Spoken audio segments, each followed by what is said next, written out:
There we go. So I have a whole new setup, even though it shouldn't look any different. Hopefully it doesn't look any different. Let me come over here. Yeah, so yeah, you'll notice cool blurry camera effects and stuff. But yeah, so I used to use Streamlabs OBS and got rid of that. Now we're just using standard OBS Studio, but I'm streaming using a multi-streamer. Even though I'm not multi-streaming yet, I want to get used to it. I need to make sure that my internet is good enough, so I'm ordering fiber internet, and that should hopefully be here in the next few weeks. I don't know. They still have to like dig around and set up all the infrastructure and stuff. So all of this is definitely happening. It's just I wanted to move to something a little more lightweight, and hopefully the setup's okay. I know it's dropping some frames. I'm constantly like looking down at the corner here and stuff, but it's using less CPU. It's using less other stuff to give us more performance on the painting side of things, and if I'm recording a time lapse while painting, things like that. Yeah, just some back end stuff to kind of smooth this out. But hopefully you guys are having a good week. It is Wednesday, so this is our live stream. We are going to be painting a landscape. I did a little bit of sketching earlier just to kind of plot some stuff out. And yeah, we're going to add some values and actually start painting on this thing. I think for right now, I'm just going to work in value. I'm just going to do black and white, purely black and white. And we're going to work on it from there, because I need to work on form. I need to work on the structure of, I don't know, like the structure of the composition, but having the composition not only look good on the kind of X and Y axis, but on the Z axis, have it feel more inviting and, I don't know, bring in the viewer and all that stuff. So it's stuff we constantly tackle, we constantly work on, and I'm doing a few commissions for a tabletop role-playing game, and some of them are landscapes, and there's some ideas that I have, but I don't know if I have the wherewithal to make it the way that I want it yet. So that's what this is really going to be, is kind of a practice run to kind of see if I can nail certain looks. But we'll be live for a few hours just to kind of, you know, make things happen. So let me go ahead, let me move these items, my son's Legos that he has kind of everywhere. That way I can move the microphone and we can start painting. There we go. And then let me move this.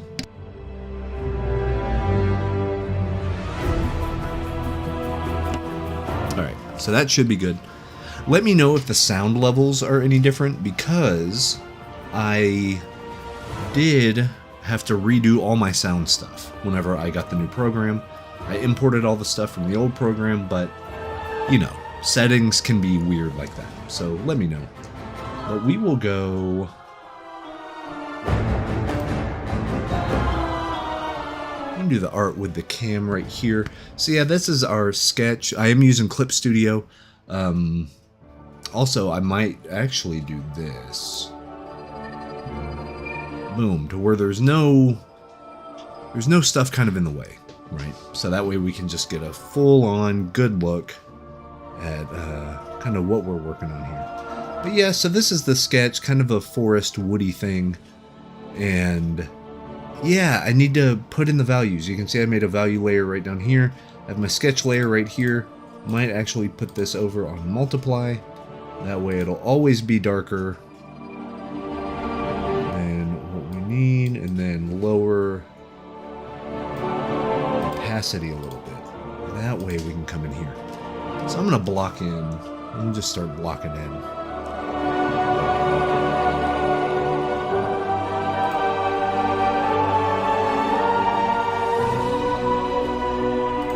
With the Rutkowski, because I need.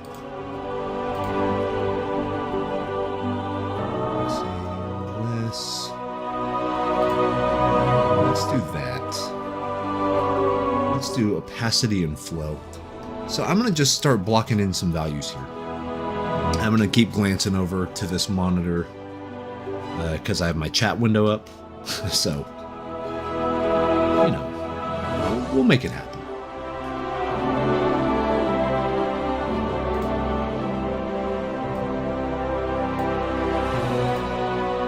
Here we go. Okay.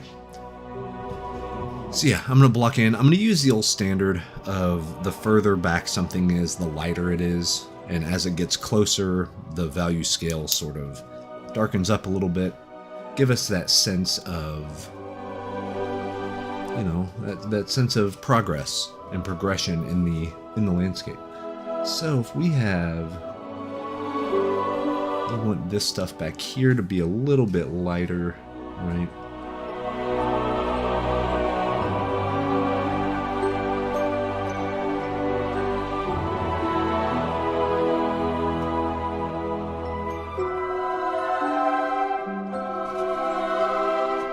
So this is sort of how I approach every landscape that I do.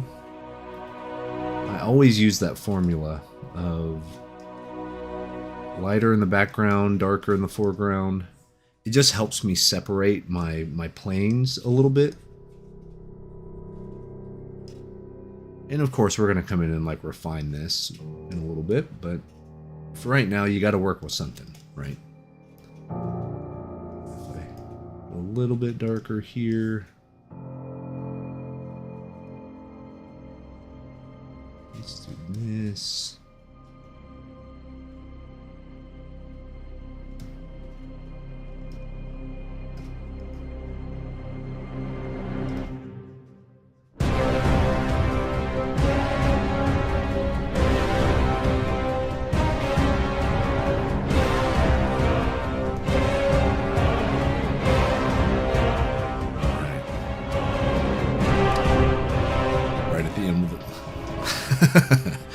Yo, what's up, Nightshade?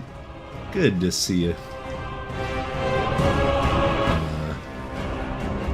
Just starting to separate out some of these planes here. It's going to help us make some form.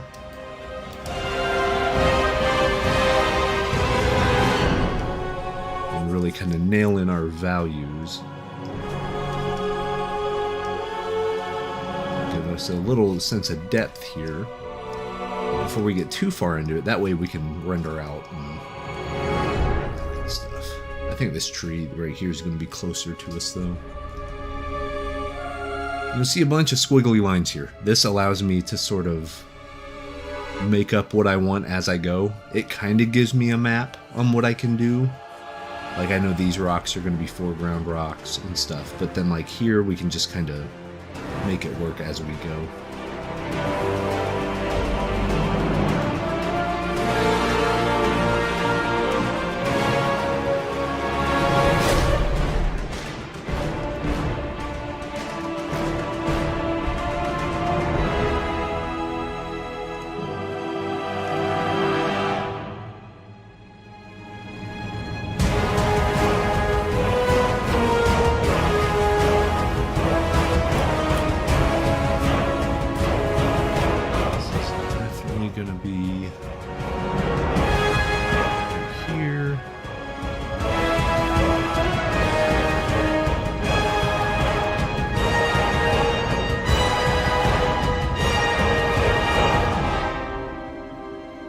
What I should probably do, and this is going to help me out a little bit, I should probably actually put in some of my darkest darks first. That way I kind of know what the other limit is. Like, because we have our lightest light. But now let's put in our darkest dark, and then we can work anywhere in between there. So if these are like shadows for these rocks or something.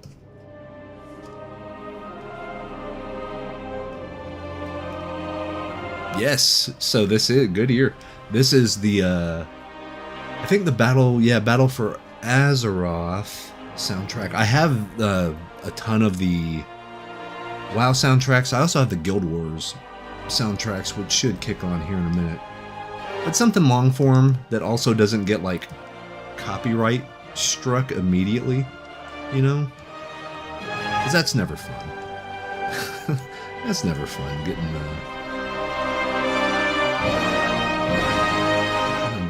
just putting in shadows real quick, sort of.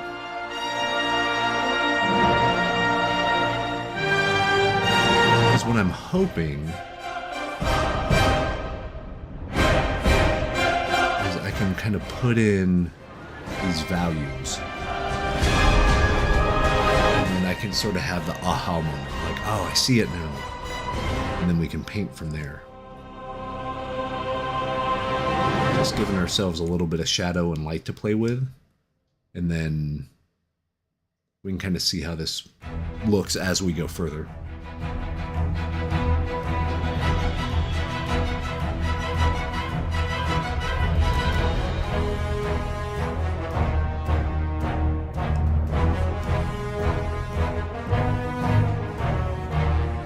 What's up, Rick? Setting it at a normal time. It's still not quite real. In great news, I turned in my 2 Magic the Gathering finals for the second wave of what we're working on. Turned those in this morning, so it's nice. I'm able to get a lot of work done comparatively, you know. Feels like I have enough time to actually do the stuff, which is cool.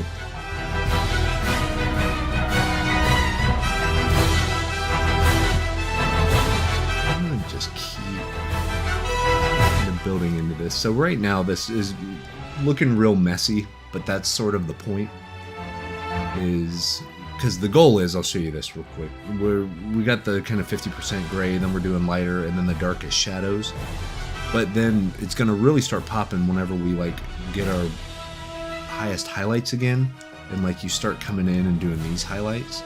The only thing is we have to really balance out all of the midtones first for this to work right. Because otherwise it just doesn't look correct.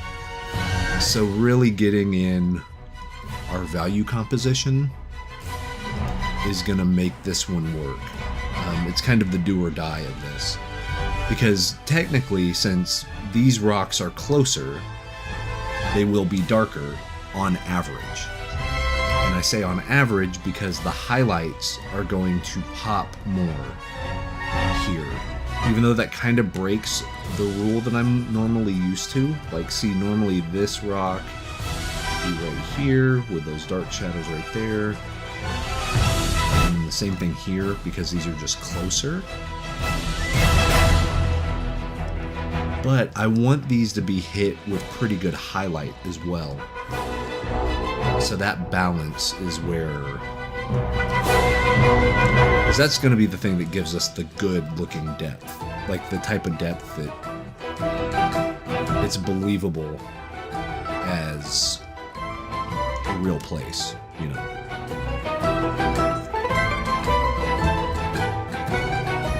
Yes, so she did. I need to actually respond back to her, but yes, she did reach out.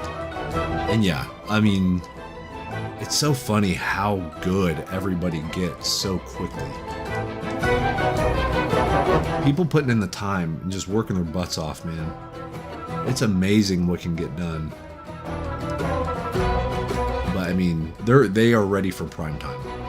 You know, she is ready for big leagues. It's just trying to find the right opening and the right opportunity, which is always kind of the thing, right?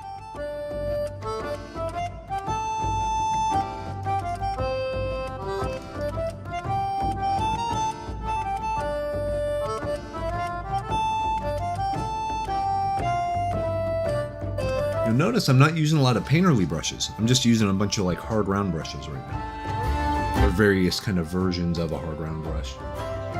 That's what I'm starting to discover is if I use the hard round brushes as sort of my sketch brushes to put in the values and get things kind of mapped in where I want them, it actually ends up working a lot better, at least in my opinion.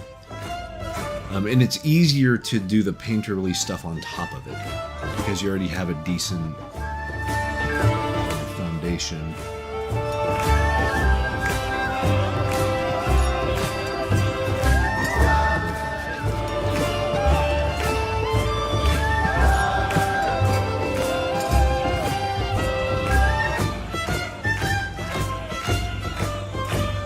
The other thing I really like about doing forests and like rocks and stuff is they never really look wrong. You can paint them however you want and it doesn't look incorrect. You know, it's not like, well, you have your reference and it doesn't look exactly like the reference. Like, it doesn't matter.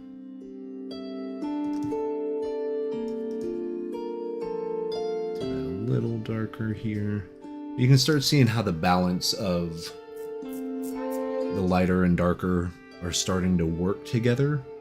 And then, cause see, whenever you come in here and you hit these, like this plane right here, and it works really well whenever you actually hide the sketch. So we're gonna get there. We're gonna get to where we can hide the sketch and actually just do some good painting, you know.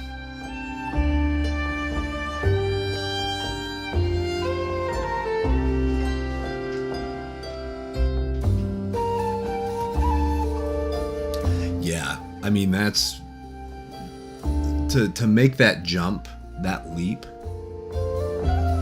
It's brave, it's terrifying, but it's awesome to do because that's the only way you know if it works. Is you go kind of head over heels, you just do it. You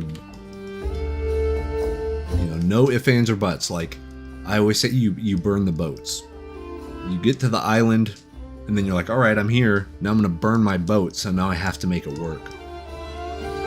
And I think at a certain level, that's what you have to do. You have to do it to where there's no other choice. Like, you just got to get it done.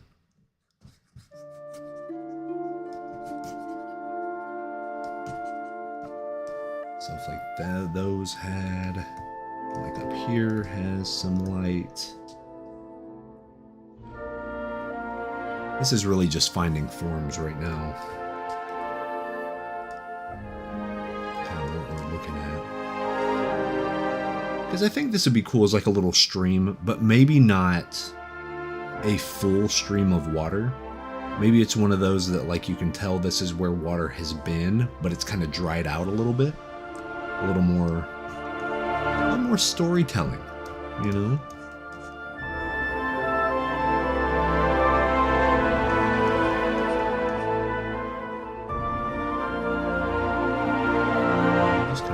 These in. I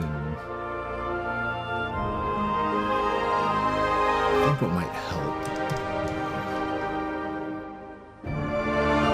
Let me make this like purely shadow. Over here. And this is pretty much shadow. Let's get rid of this contrast here a little bit.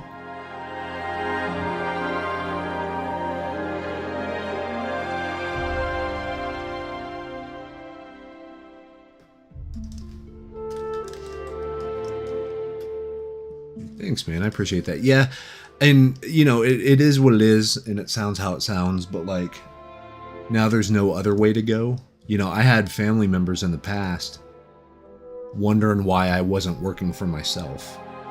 They're like, why are you getting all these other jobs? Like, why are you doing, you should work for yourself. But I was never like brave enough to do it. I was like, no, well, you know, the bills got to get paid. And, you know, I'd always have some sort of, I don't know, some sort of like comfort blanket of, well, you know, it's someone else's problem. They got to pay me. And, you know, it's not that I was lazy or whatever. I was just kind of scared of doing it on my own, because it does take a lot of work. Like, you know, the old joke is you want to quit your 9 to 5 and work for yourself, but the moment you do, you're working, you know, 24/7. Which is true.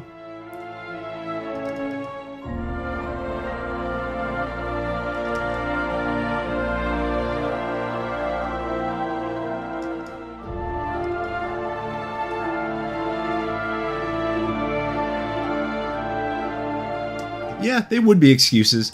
But the thing I think especially with art is, in order to, in my opinion, of course, and there's going to be exceptions to the rule and all that stuff, but you need to have something worth buying before you make the leap. And like, you know, I'm a working illustrator. I have jobs all the time and, you know, working with clients and all that stuff. But I genuinely think the real ticket, the real thing that I have is being able to teach and being able to do this, like do this stuff live. I think that's the benefit. I think that's the thing. Because a lot of people can do art. Do you know what I mean? Like, a lot of people can do that.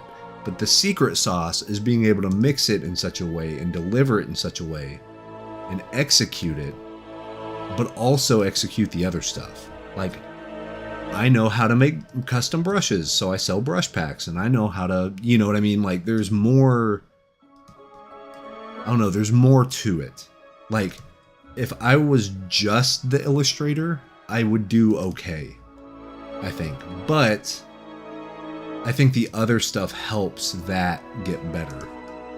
I think making brushes teaches me more about the programs that I use.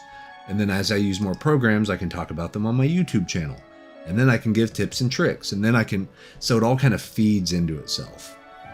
And I think that's what you have to find. You have to find your thing. Because even my wife and I talked yesterday about the idea of, like, you know, would I ever want to make paintings for a gallery to sell at the gallery? The gallery gets half, you know, I get half, but you're selling paintings for $10,000. And the answer is yeah, I would like to. It also takes a lot of time. That is a full-on pivot. That is a thing. And plus, and it is what it is, and I'll be the first to admit, gallery purchasers do not want fantasy artists. Fantasy art is kind of the low-hanging fruit, the lowbrow kid stuff. They don't want that. They want something a little bit more, I don't know, avant-garde, a little bit more provocative, a little bit more, you know, which is understandable. I mean, it's a different demographic. It's a different clientele. So you would then have to learn that clientele. Okay, what do they want? What have they bought in the past? Can I, you know, do that? And right now, that juice isn't worth the squeeze. Now, let's say I've done fantasy painting and tabletop stuff and the, you know, everybody's nightmare. Everything gets swallowed up by AI. Nobody's hiring for this gig anymore. Yeah, I'd probably do the pivot. But I would still do, like, instead of, what are my favorite Clip Studio brushes? It would be like, what's my favorite brand of filbert brush for oil painting? Do you know what I mean? Like, it's the same thing, kind of. And I would be reviewing things in the same way. But it would be in a different capacity. It would be to a different clientele. And it would move, you know, it would open up different avenues and open up different doors. And then my chops would get better at that thing, which would then lead to something else. So an art career, I highly recommend an art career, but you have to constantly evolve. You cannot, for a moment, get, you know, like rest on your laurels. Because while you're doing that, up-and-comers or other companies or other, you know, whatever, they're gunning, not for your job necessarily, but for your skill set. Like, they're practicing and they're putting in the 16-hour days and they're doing it. I mean, they are absolutely doing it. And you have to be willing to keep up. So it's the rat race of it. It sounds bad, and some parts of it kind of is, but it's still fun. I mean, I still get to create stuff. Yo, Brent.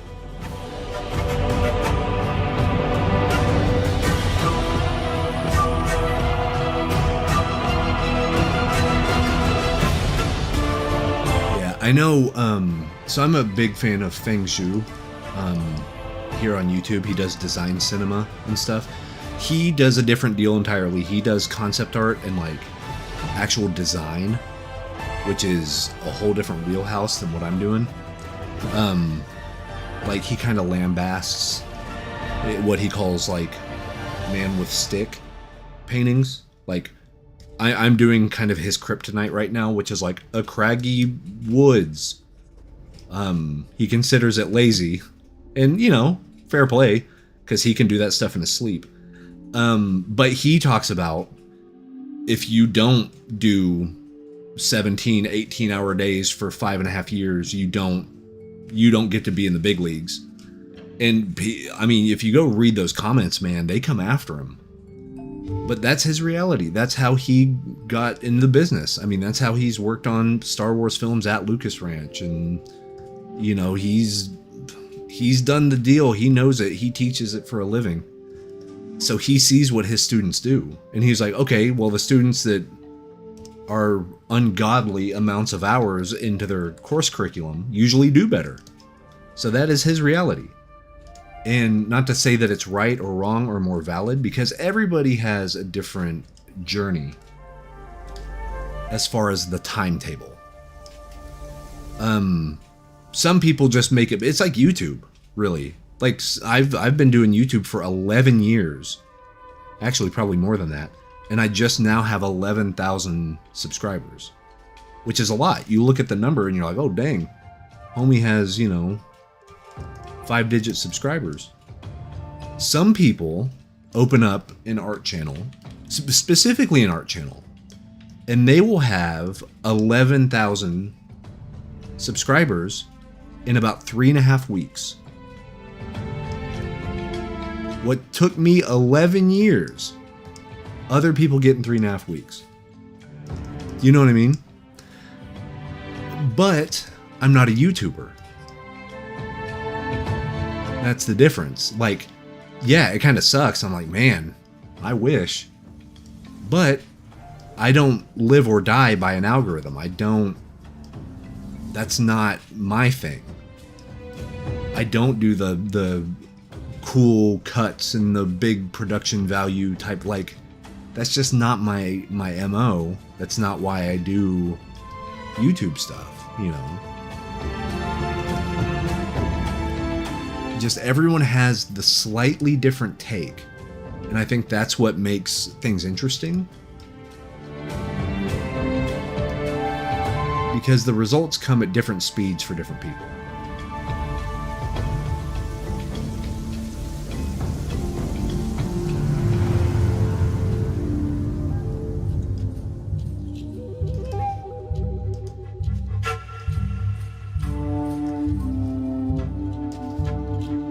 Yeah, it's been a crazy journey, man.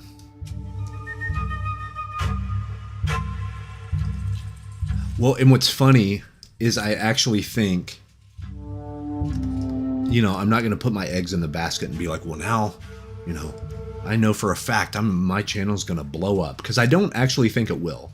I think top tier expectation for the channel is I'll get up to like 50,000 subscribers. Anything above that seems preposterous to me. Like, I don't know what I would give in value to return numbers bigger than that. Do you know what I mean? Don't know. I don't know what I would provide that would get me past that certain point. I do think there's going to be an influx of followers and stuff because, you know, whenever my magic stuff is shown. I do think that's going to be a thing, because when there's proof that I worked on Magic the Gathering, and I don't just say it, but like, oh, I got your card, let me look up the rest of this person's artwork. Like, that's how it happens. Do you know what I mean? Like, once you have product in hand, once again, you kind of prove yourself. You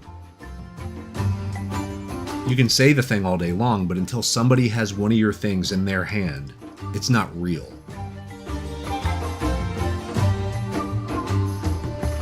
But I mean, who knows, right?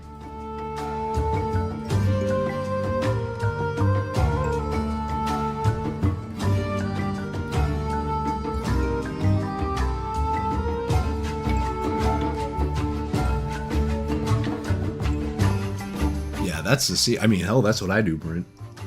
I do covers, and then I did album covers for $100 a pop, 5 years ago. Taking dirt cheap commissions, which I don't recommend. Get paid what you're worth, But I knew I had to build up some portfolio, and I knew that I had to build it up with different types of artwork. So I was doing like fire sale stuff, man. I was like, hey, I will paint you a royalty-free book cover for $300, which is, not nearly enough for a book cover. But it's also more money than somebody, like, it's enough money that somebody who's actually serious about hiring an artist wouldn't necessarily scoff at.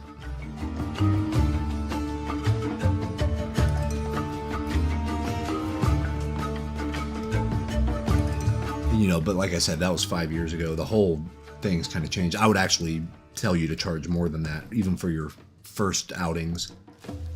But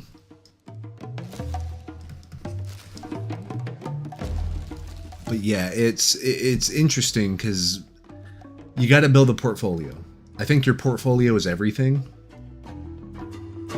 Because when you get to the level, genuinely when you get to the level, I know we talked about this last stream, they will come to you. You won't have to knock door to door, hat in hand. Please, sir, I'd like to do, I'd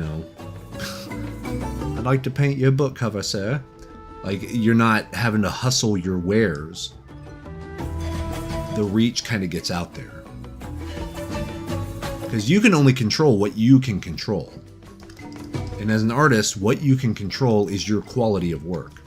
Like, there's a really good interview. I think it's on the Grey Goose, like the vodka channel, which is weird. But it's Denzel Washington.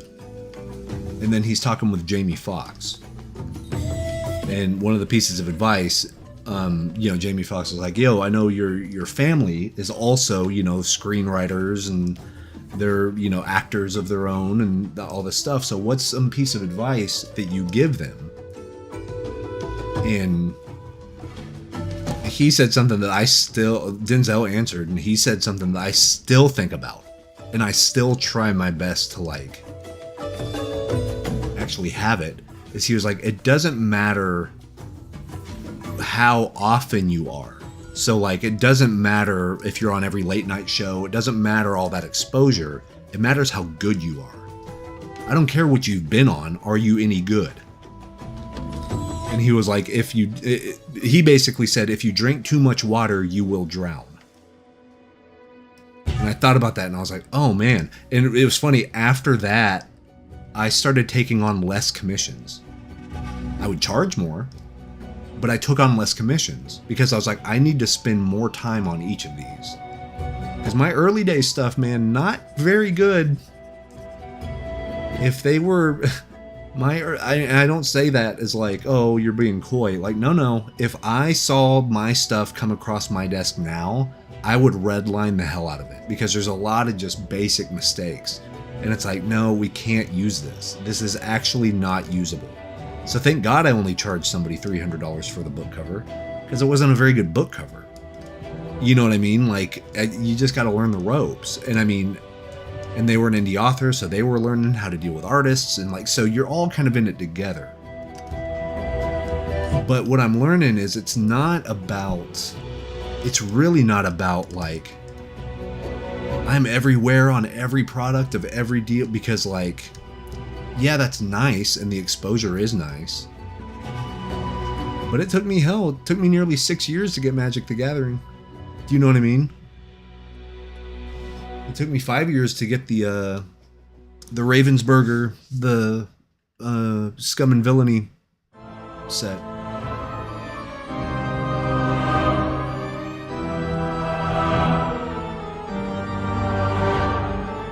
Will I return to my comic plans? Yes.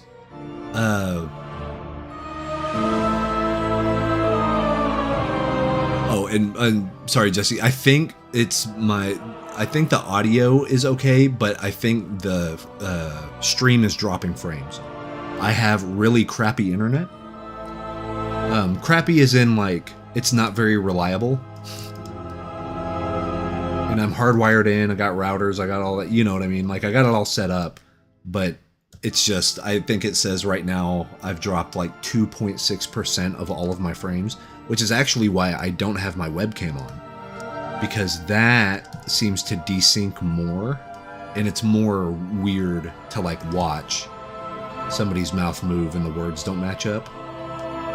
But here, you don't know when I said what.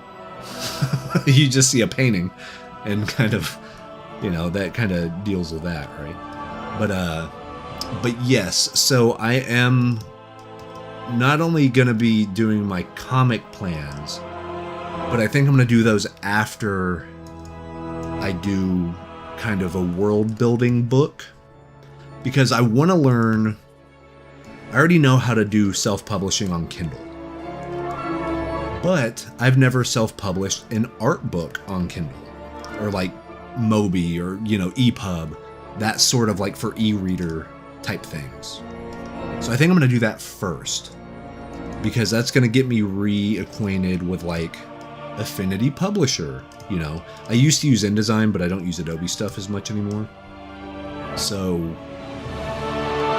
like do that learning curve, you know, learn the InDesign replacement, and then make sure the images are formatted right for different e-reader screens and all that. And then from there, I can be like, oh, and then I can do this type of comic setup. And comic is like kind of big pie in the sky type stuff. I wouldn't necessarily have the storytelling chops to do that right now. But if I did like a 3-page one-off, yeah, I could test that out and kind of see how that works and try a style here or there. Because that's way less daunting than like, I need to write a 7-volume, you know, it's like everybody that starts writing fantasy wants to start with a trilogy. You know what I mean? Like, I've noticed that. My wife, you know, has published 2 of her own books and, you know, sold quite a few, and we sell them on Kindle, and like, she's noticed that everybody wants to start off writing these big epic. It's like, can you write a good 30-page short story? You know what I mean? Like, can you write something that's really, it resonates, like, whoa, this thing hits like a truck, but only takes 20 pages. You know, it's like with songwriting. Some people, they'll come out and their band has, oh, we have this album out and it's a concept album, and every song is 18 and a half minutes long. It's like, good Lord, man. Why would you do that? Like, if you got a song, sing it. Don't kind of, you know, waffle around. Get to it. And I think that's my thing, is like, if I can't tell something convincing in a world building guide to where it's like the focus is the illustrations, and then I can write a little summation of something, and then maybe a 2 or 3 page thing here or there kind of sprinkled in, and then go back to a big illustration, which I'm way more comfortable in. If I can't make something like that endearing, or something that you're like, oh, I definitely need more of this, then I have no business doing, you know, doing a comic.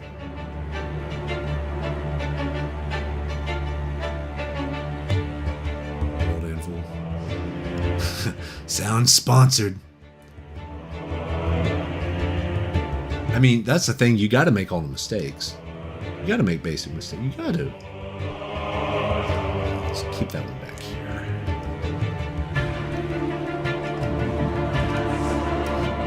Let's have the sketch. Yeah, see? It's starting to look like a thing. So I had people ask me before, like, these are my sketches. Like, if I hide this, That's what my sketches look like. Not very pretty. They're not the super nice, tight, inked line. Like, no. I ain't about that life. I'm not good at it. I'm practicing it more, so I'm getting more comfortable with it. But, like, see what I mean? Like, this is a mess. But it has my horizon line right here. And then I did my kind of Z, you know, the old stuff I learned in art school. You know, kind of the Z composition down here to bring a viewer in. But then you start adding your values in and it starts becoming a thing and you start building the mood.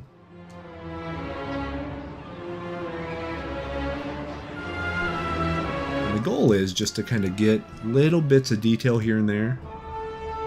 That way I can hide this. We can export it out, maybe take it to Rebel.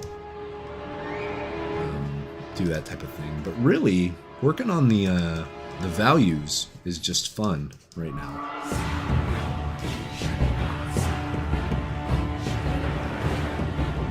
See, like, I can come in here and use the hard round brush to kind of sketch out details and divots and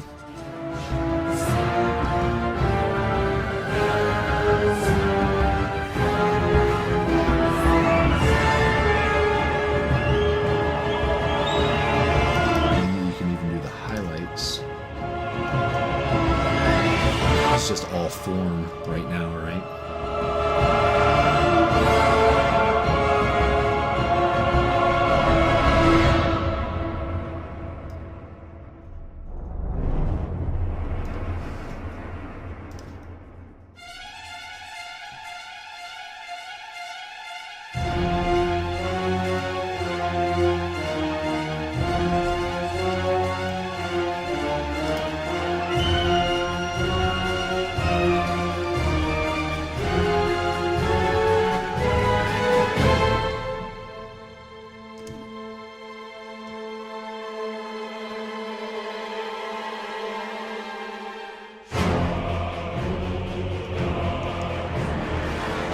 Yeah, I mean, I do think it's like with songwriting.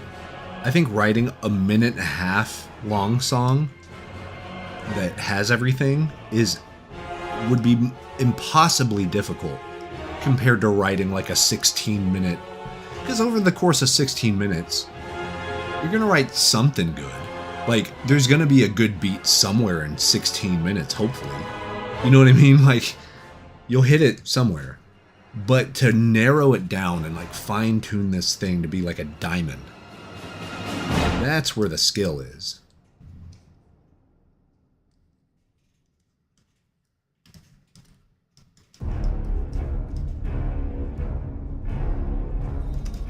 So that's the thing. I think like kind of a good example of what I'm thinking of as far as like world building.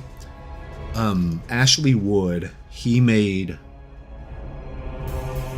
a book called like World War Robots, I think. And I have it. I have the digital version. And it's super cool because it has like diary entries and then like 10 or 11 banger paintings. And then like an email from the general to the troops. And then, you know, 7 more kick-ass paintings. And then, oh, here's a letter to an estranged widow that, you know what I mean? Like, it's that sort of, you're building this whole, like, it's bigger than what's in the book type of thing. And I dig that. I dig that idea of, like, here's some morsels of, you know, of this narrative. Who knows if the narrative will actually ever come out? But now you're in your own imagination. Like, I wonder what this world is like. Like, I think that's very powerful and very interesting. Someone else who does that is Evan Amundsen. That dude is... he's a psycho. He's so good. I've been on his Patreon forever. Shapes. I'm like, yeah, see, that's kind of where it's at. I'm discovering that, like, everything's form. At the end of the day, everything is form, you know?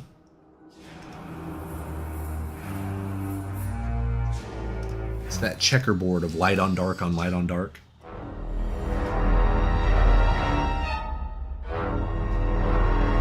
Yeah, see, stuff like that to where you give a lot of information, you give a lot of kind of, I guess, backstory, but the backstory itself is almost nondescript. It's funny, that's why I think those games, the like Soulsborne, like Elden Ring and all that stuff, really resonated with people, because those games don't tell you nothing. I saw the meme where it was like, people almost got tricked into thinking the Soulsborne games have great lore, because all that happens is you'll fight somebody who has like 8 arms, and then as they die, as you kill them, they go like, "Maleficent, forgive me." And that's it. That's your whole story. And then YouTubers make a 35-hour video essay about how deep your lore is. And it's like, alright, sure. I can make my character say some cryptic shit and then have everyone else fill in the gaps. That's fine with me, you know. And not to say it in like a cynical way, but I mean, you know, it doesn't have to be perfect. It doesn't have to be this big, every question is answered right away. Like, it doesn't have to be that. It can be a little bit more forgiving and have the audience do some of the work. And, you know, and I'm finding that out with painting too, is not necessarily loose. Like, the looser I paint, the better the results are. But it's like this. It's like we're kind of forming stuff, but my goal is to give you guys enough information that you can do some of the work, because it's more engaging, right? It's more engaging as a painting, is if your effort is being rewarded.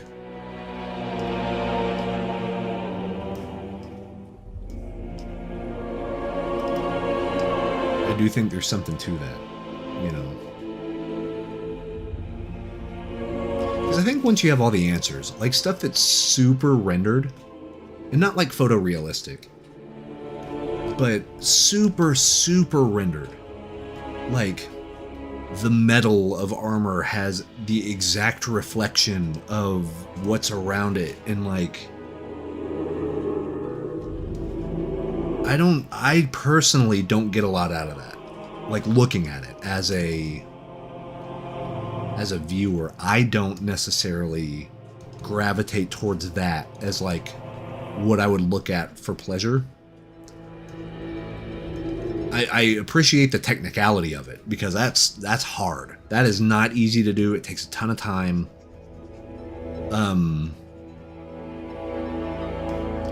Yeah, it's not for the faint of heart. There's a reason why, you know, the main company I think of with that type of stuff is Riot Games. There's a reason why those Riot artists are paid really well, because what they do is not easy. It's a whole different, like, learning thing. It's hard.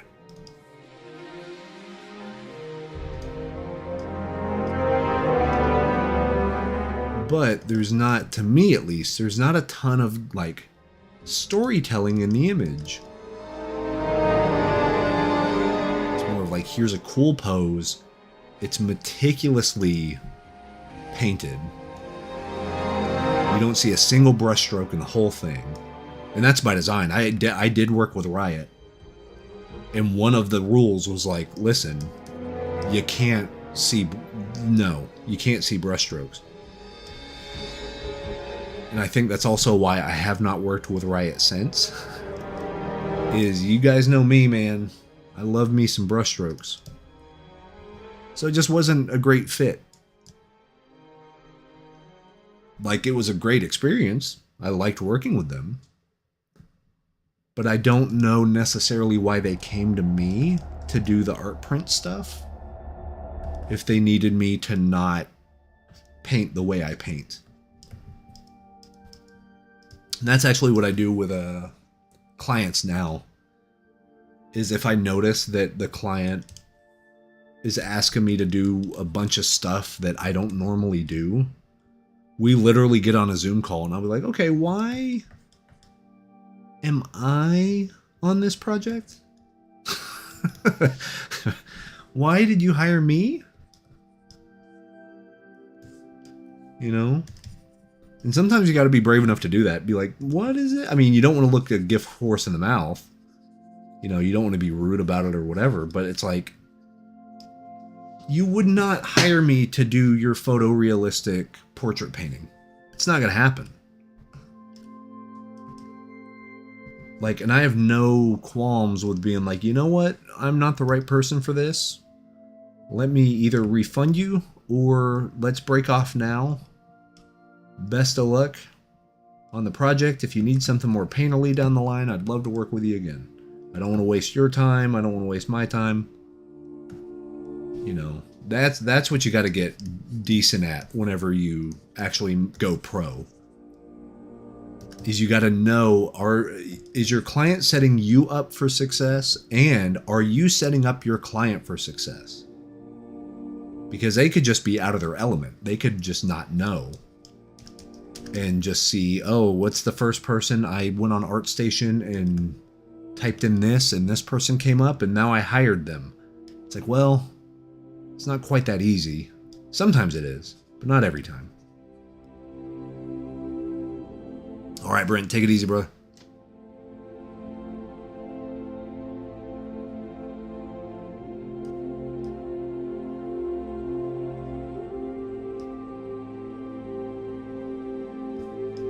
Yeah, I think implied lore is where it's at. Because that's when you get the, you know, subreddits of people. I did some digging and I think I found a blah, blah, blah. You know what I mean? Like, people that are really in it. See, what's nice is we went pretty dark, but not all the way dark.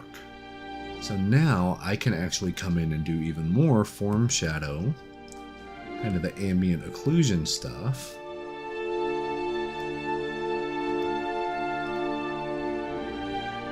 That gives us even more kind of fidelity to play with.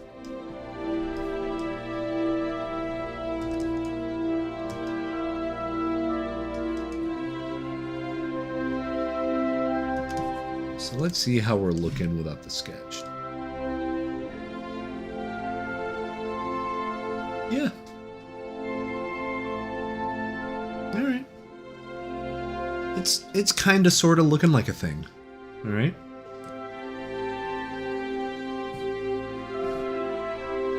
I will say it's looking a little, it is looking a little muddy. So what I might do, here's a pro tip, guys. What I might do, new correction layer, brightness contrast. Let's knock the full brightness down. Also knock the contrast down a little bit.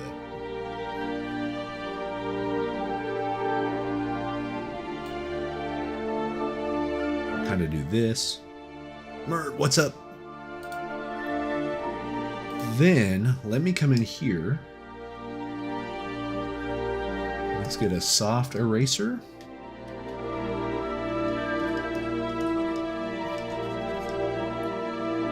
Start building some ambience.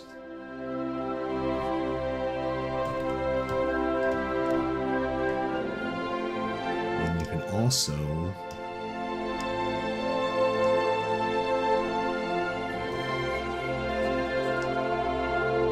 do kind of like the diagonal look, right? And our midground has the most amount of light, that's for sure. Let me grab hard eraser. That has light. That has light. A few of these.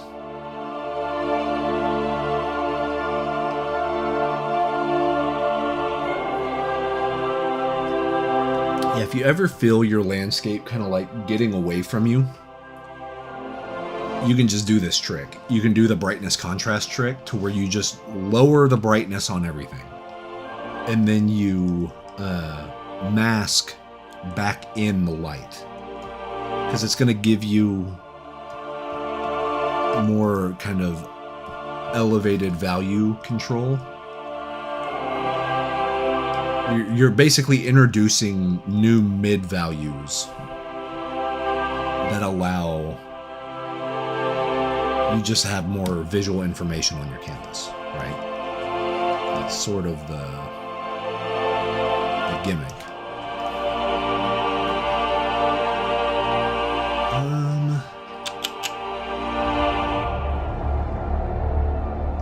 Still need to do more of like a slice of light type thing.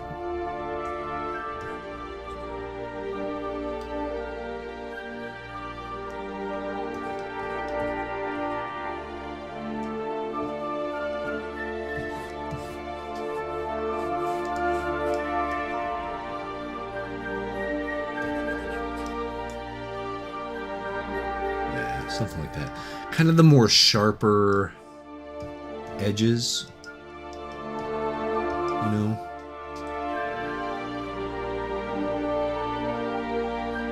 You can do something like that.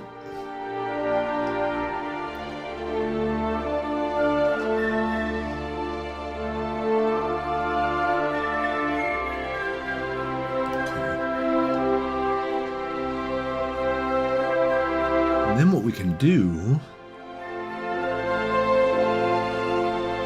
right here, I can start masking out some of the sketch lines. This is another cool trick that I actually learned recently. Is, you know, I always like the energy of sketch lines, because they're dynamic and they're choppy and, like, you know, they have movement to them. But whenever you get to a position like right here, where you don't need all these messy lines, but you're not quite ready to completely hide all of your lines yet, because you still want to use some of them for structure, you can mask out the sketch layer. So that's why it's nice to have your sketch layer on its own separate thing.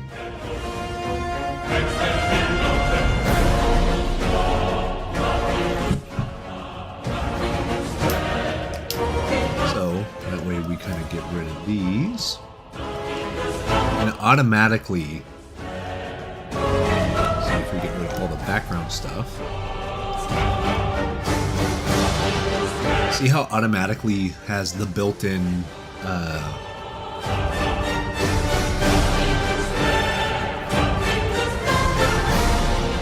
built-in focus points. You know what I mean? And then if we want to gradiate that,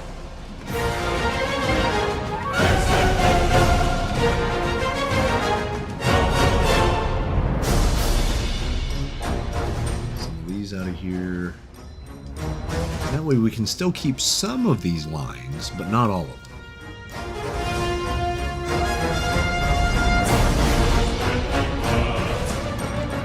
And what's nice about doing it this way, if you need to come back in and get your sketch lines back, you can just repaint them in. Like, I know Clip's a little different than other programs, to where it's like eraser and paintbrush for your masking instead of black and white for your masking. But the theory is still sound. Because then we can use all of this visual information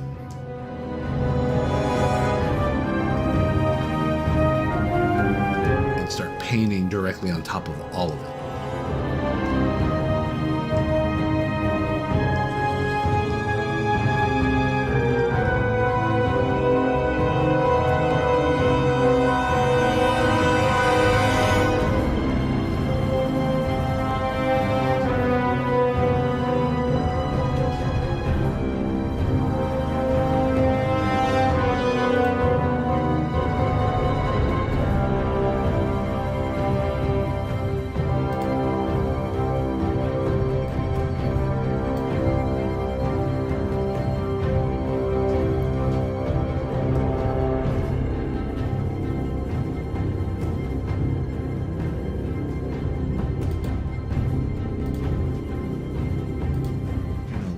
Opacity a little bit more. There we go. now...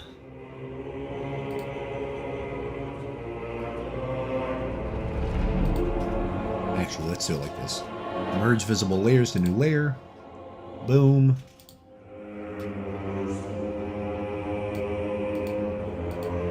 What we have here. Now we can...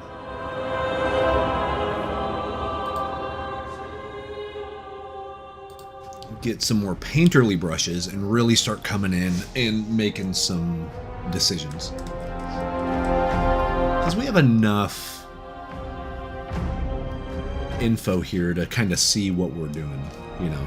It's ironically not going to change a whole lot from here, I don't think.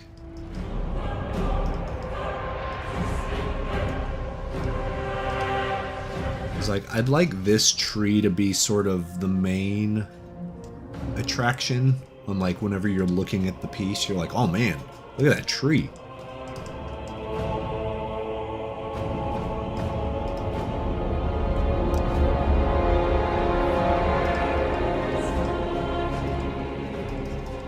So doing like a little variety of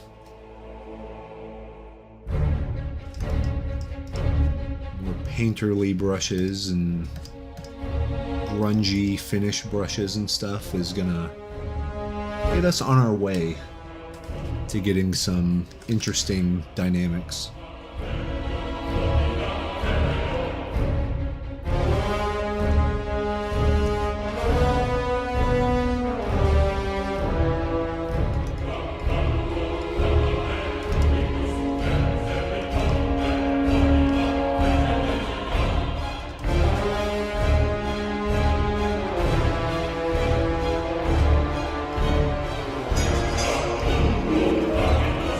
And then it will help also to do just sharper edges. I know majority of my paintings always have, like, the vast majority of the painting is soft edges, which is still going to be true here, but you need those kind of razor sharp edges too in order to draw the eye.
Let me save before disaster strikes. Because the Lord knows it will. I'm also using the Clip Studio record function. Because I think I'm going to make this a standalone time-lapse on the channel. But you guys get the good exclusive stuff because you're here live, so you can hear kind of the problem solving of it, you know?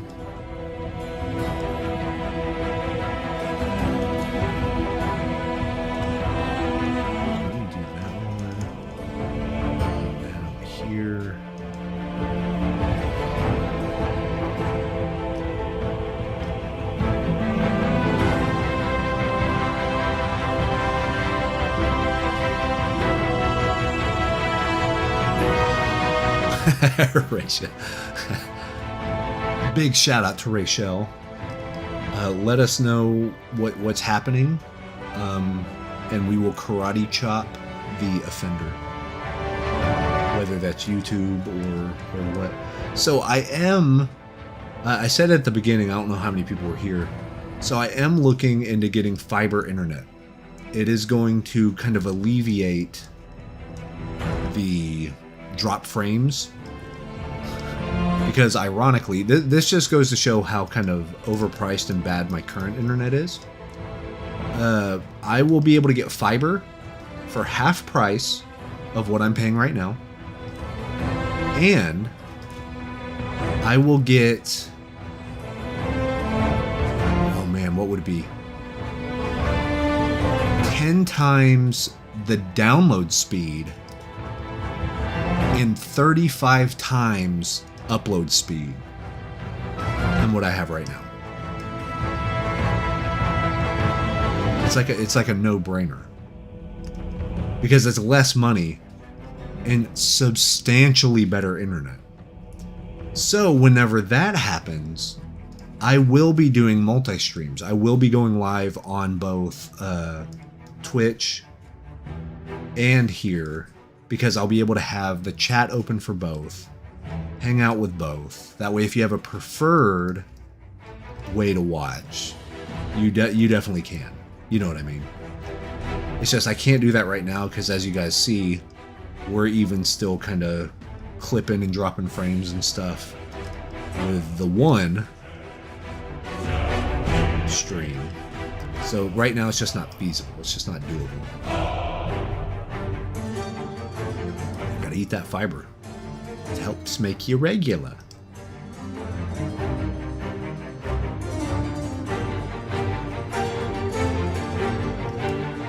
I'm randomly doing a very advanced technique where I'm adding highlights and then seeing if I like them or not.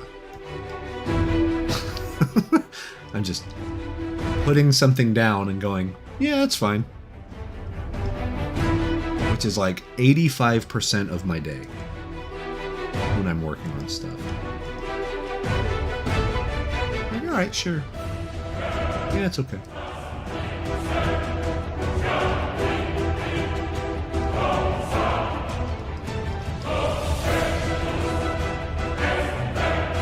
You'll see I am kind of color picking and then going through different planes, basically. And I'm like here, small, sharp.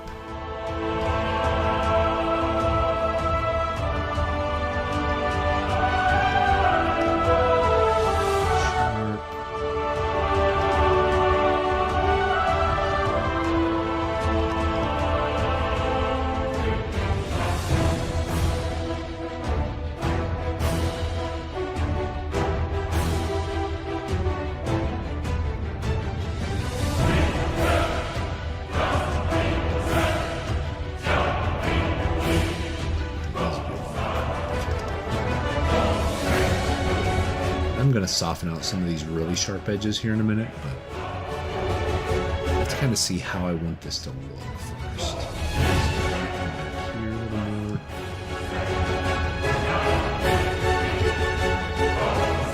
I have these roots right here, almost be like breaking up the planes a little bit. Really get some depth in here.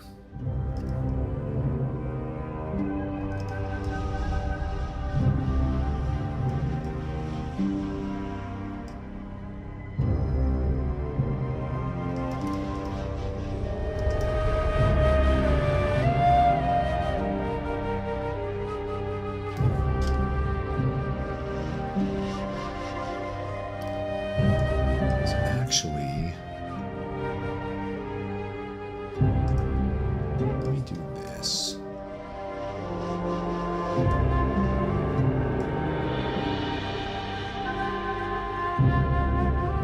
That.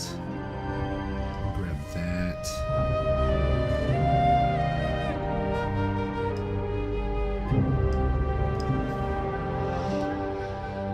I'm gonna lighten these.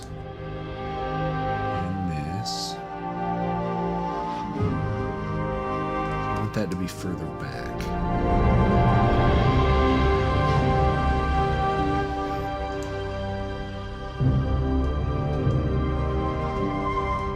This one too.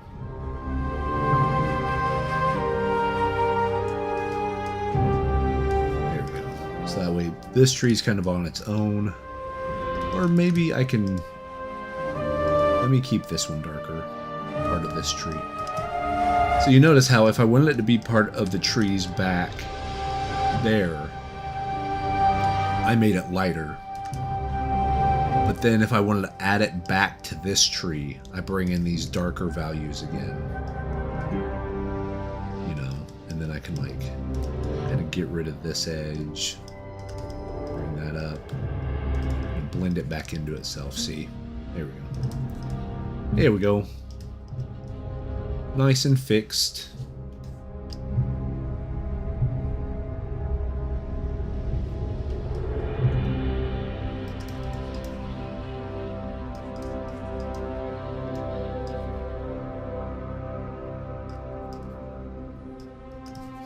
Also, something I'm pretty happy about. So working on magic, I have been doing deep dive studies. I mean, I always have, but like especially now on some of my favorite magic artists and how they do certain things. And like a big one is what I like to call this like melty hard brush rendering. Somebody who does it probably the best in the world is Tyler Jacobson. He gets this specific finish that I never quite figured out, and I'm still not all the way there, but I'm way closer, and it has to do with what I'm doing right now. This sort of like push and pull of blending values together with the hard round brush that has kind of a wet tail on it. I don't know how else to describe it, but whenever you see it in Tyler's work, especially in areas that are quote unquote like out of focus, you can completely see how he does this, or like at least what he does. But it took me the longest time to figure out how, like, how is he doing that? And I think I got brush settings set up now to where I can also do it. And that's super exciting for me. Because in my mind, it makes me look like I know what I'm doing more. You know? It makes me look like I've got this stuff figured out. Like, oh, he designed it like that from the beginning. It's like, no. I was kicking and screaming, and then I did this little cool technique, and it fixed it. And then I just embraced it and made it look, you know, like really went out of my way to make sure it looked right. Because like this, like introducing a really dark right here. And like I can maybe do that, like scoop this. It may not seem very natural right now. But then if I just kind of sketch around it, use this almost like a blender brush.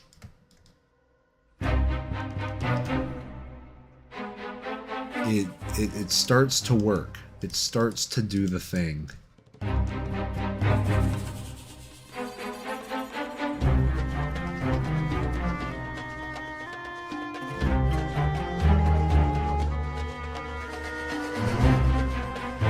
this. Now that looks like a more cohesive tree, and like the bark of the tree. I didn't necessarily render it, because I wouldn't call this like absolutely rendered, but it's better than it was, you know. And we're like connecting the planes, almost like you would connect the dots.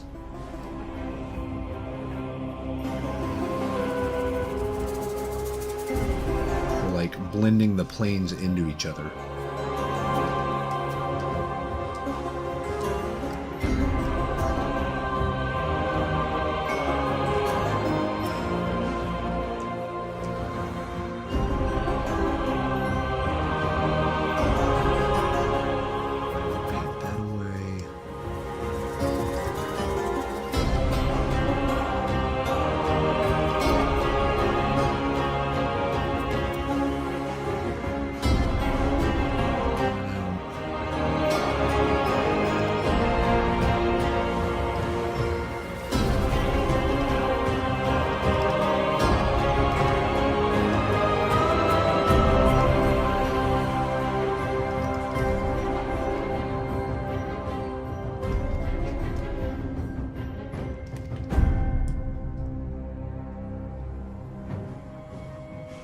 Alex, what's up, my friend? Hello, Brazil. Great to see you. Hope you're doing well.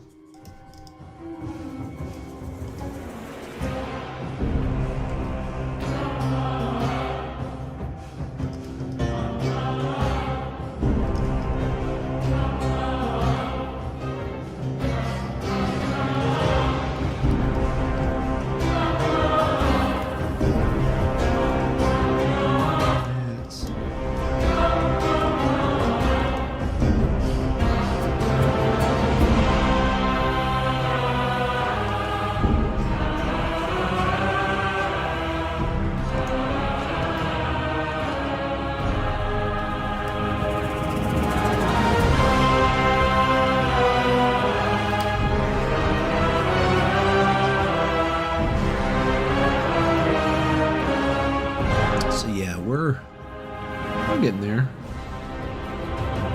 Trees are looking okay. I think the thing that's really going to bring this up is going to be actually figuring out what the rocks are like.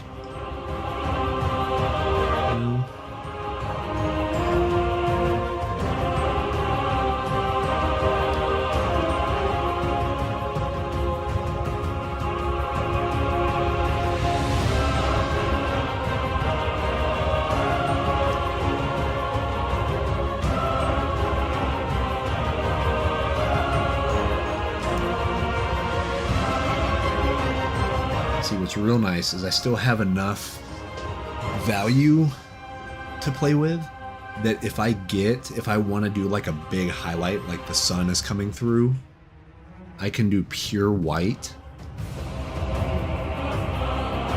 and like that. You know what I mean? Because then you zoom out and you can tell where the sun hit this specific, you know what I mean? Like, that's the really fun part, is you never want to go pure black and pure white starting off, because you want to give your values room to sort of like, you know, allow for the extremes, because those will be your finishing touches. And I mean, I'm even adding them right now. But I promise you, they're going to kind of melt away again, and then we'll come out with pure white again. We'll keep doing that over and over. And you'll see how striking it is. And like, you know, it's this. And then like this one got hit right there. This would actually probably be more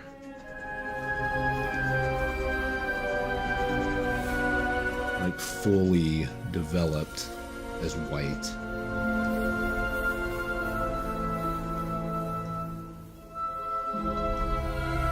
And you're gonna blend that out, but then like, you know what I mean? Like, that just looks cool because it does look like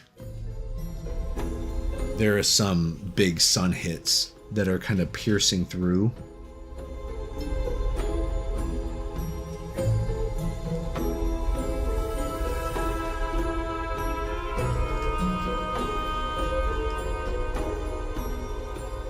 And we can play with those, you know?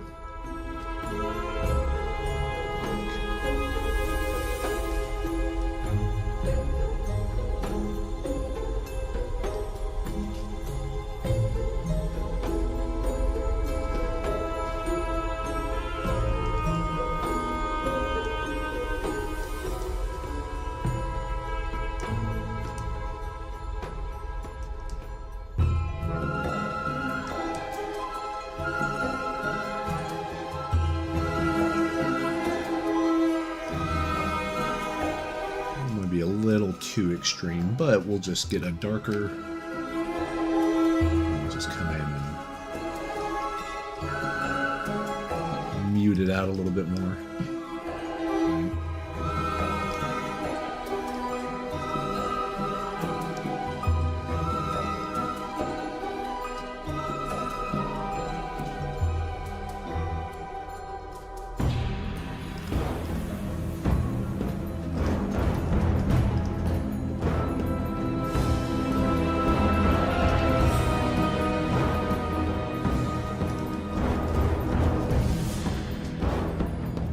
like I said earlier, what's nice is doing landscapes like this, nothing's really wrong. You can just kind of go by gut feel based on like, I like the look of that, or I don't like the look of that. More so than this tree has to be exactly this way, or these rocks have to form exactly that, you know. It's not that serious. So it gives you some like nice playing wiggle room. What's up, Dave? So the next brush pack is being developed right now. I think I'm gonna just do the yearly brush packs for right now. Because I don't have like a specific need that I need to make brushes for. So that's actually how I develop my brush packs. Is I know the certain type of brushes that I like to use. I know the certain type of things I have to do for my job. You know, like I know what I use, and I know what, like how I use it, and that it could be applicable for other people as well. And those are the brushes I put into a brush pack. So I do make sure that I do a brush pack every year. And I think I've done that since like 2022. I did a 2019 pack. I don't think I did a 2020 pack. There's some year I skipped. And then that year I put out what was called the Platinum pack, which is still really good. But I didn't feel like it was different enough as far as like the use case from the previous brush pack. So I didn't want to call it a new year. Like I didn't think it was worthy of putting the stamp on like these are the basically my brushes of the year, right? So, but that's kind of what it's turned into. Like I know my 2023 pack was very painterly. It was very like canvas style, liquid underpainting. And then the 2024 and 2025 packs were a little more render heavy. They were a little bit more like hard round brush, you know, customized chalk brushes. They still had that kind of painterly look, but they were more for stuff like this, right? They were more of the smoother sort of stuff. So I can say that my 2026 pack is going to really embrace kind of the traditional stuff again. But it's going to be a different type of problem solving.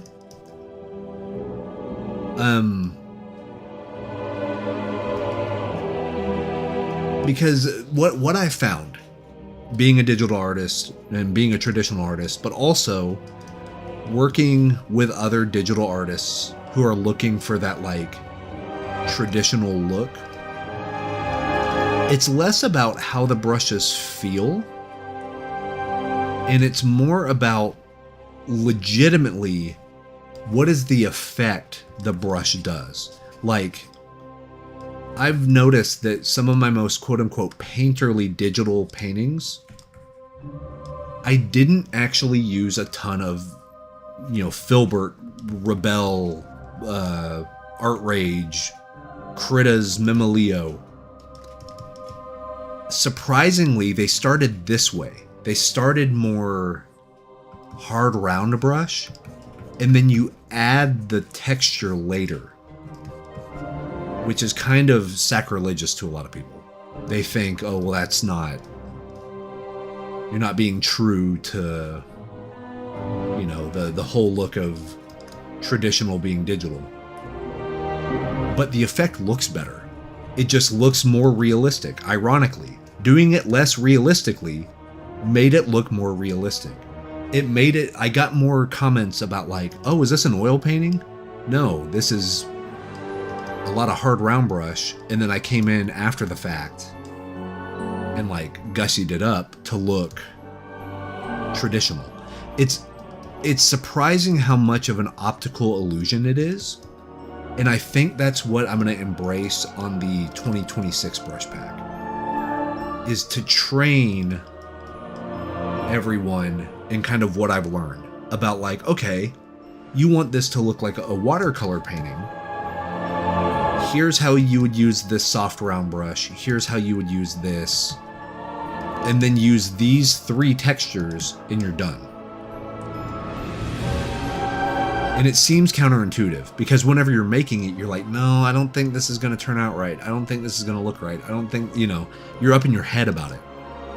But then you do the process and you like throw the canvas texture on it and then use these smudge tools and then do this. And then you look back at it and you're like, oh my God, that looks like a watercolor painting. Like, it's weird how it happens. So I don't know how like popular the 2026 brush pack's going to be. Not that that's a bad thing, because like genuinely I get way better results using the brushes that I'm using lately than using the brushes that are a little more unwieldy, because I'm learning that consistency is key. You got to know exactly what's going to go down on your canvas the moment you put your pencil down. That's going to get you to the next level, because now you're the true author of what you're putting on your canvas. Some of it can be left up to chance, that's fine. But don't rely on, the oil brush to make it look like an oil painting. I know that sounds ridiculous, which is why I'm excited to make the new brush pack, because I think it's going to flip a lot of switches for people. I think they're going to be like, oh wait, no, I kind of get it now. And their performance is going to level up on the paintings, because they're going to have a stronger understanding of how do I get the effect that I'm wanting. And then you're going to realize that it's about the aftermath. It's about what you do afterwards. Maybe even more so than how you paint the things.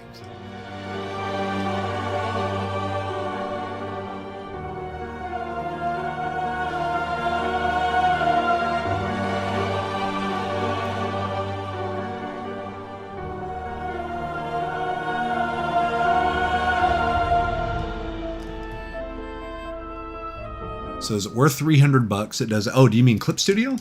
I love Clip Studio. I think it's great. It's one of my, I have 11 installed art apps just on my computer, which doesn't count the 6 I have on my iPad, which, you know what I mean? But yeah, I do think Clip is made for digital artists. I think it's made for painters. I think it's made, I don't do animation. But if it has the same type of if it has the same mindset behind it that the painting stuff does, I would say absolutely. Because it's like all of the stuff that I would need in a digital painting program, Clip Studio has it. Even the little things. Even the thing I used earlier. There's literally a layer option that says merge visible to new layer. So exactly what you have on your canvas right now with the hidden stuff and the sketch lines and all this stuff. If I wanted to take a snapshot of this, exactly how it looked, and then make a photocopy, essentially, I could do that. Layer, merge visible to new layer, done. And that's super useful, because then I can do a whole bunch of stuff. I can do more rendering. I can do different type of rendering. I can come in and do some messy smudges and stuff. And then if I don't like it, I can just hide that new layer. But because it has all of the visual information, all of the pixel density, where the lines have already been made, you're not working on a new layer. Because I have noticed this, and this is definitely true for stuff like Art Rage and Rebel, and even with the wet blending mode here on Clip, you want, the more information you have on your layer, the better. Because it has more pixels to grab onto. Do you know what I mean? It's almost like you're priming your canvas. Because the way a brush responds if it's on a new layer by itself versus if it has other things on the layer to mix with It's night and day difference. It's hard to explain and show, but it's a feel thing. When you feel it be more responsive because it has other material to mix with, it's just a better experience. So just that one button, layer, merge visible to new layer. More programs need that. I have been a beta tester for Rebel since Rebel 4, I think, or 5. Every single time, I'm like, guys, please make the merge visible to new layer button. That's all I need. I need one button. But it's still, for some reason, the way that paint mixes on Rebel, they just can't nail it. They can't get it right. And good on escape motions. If the feature isn't all the way up to where they want it to be, they don't put it out. They might put it out on the beta test. They might do it on early access just to get some feedback. But if it's not ready for prime time, they're not going to publish it.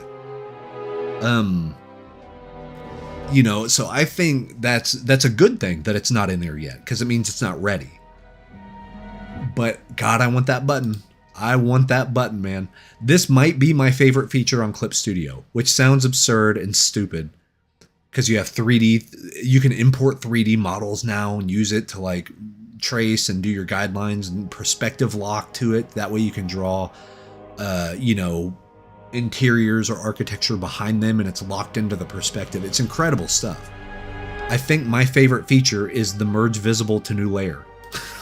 Like, I'm a simple guy. I need the thing, you know. Like, I can't imagine with a traditional painting if I could just make a duplicate of what I have and put it on top of what I have and then paint on top of it. Oh my God. You know, I'd probably never do digital again. It's just such a game changer because of how easy it makes everything.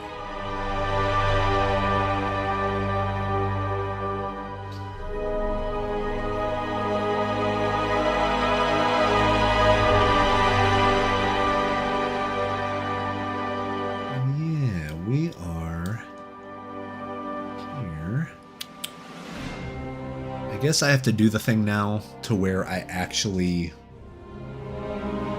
like design the rocks and make the rocks make sense and like draw them in a way or outline them in a way to where they make sense in context, which is by far my least favorite part. I like the vibes part, but coming down and doing the detail and stuff, you know, I'm getting way more practice at it working with the clients, but it's not my favorite. Let's just do the standard Photoshop here.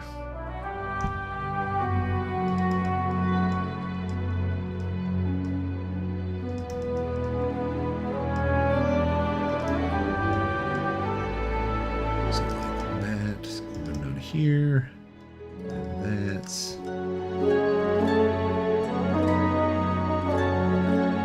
It will be nice to have these more sharp edges.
See, and I think what's really going to pop this one over the edge whenever we get to it, we're not quite there yet, but is specular highlights. Because if this is like moss or something on the tree, and hitting these kind of specular highlights like this, it's really gonna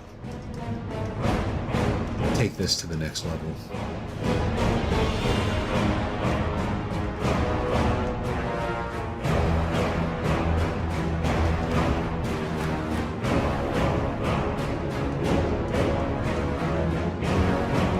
And another little secret that I've learned lately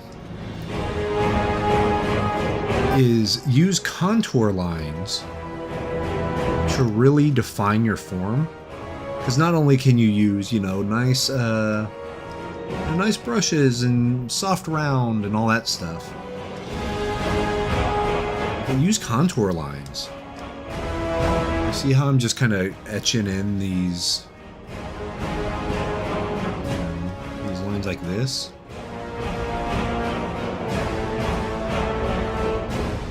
Because this can show that, you know, this limb is coming at us.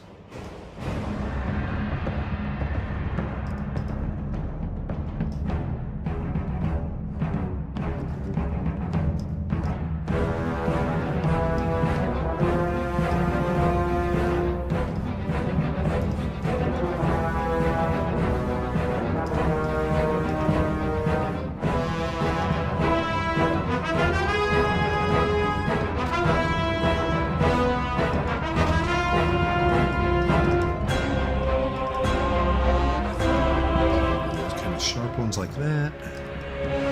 This up here.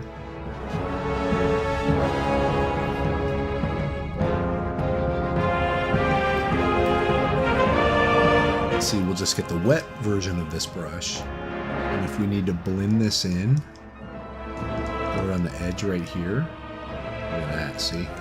So now it still has that look of just getting hit with light, even if it's a different material. It'll be the same contour lines.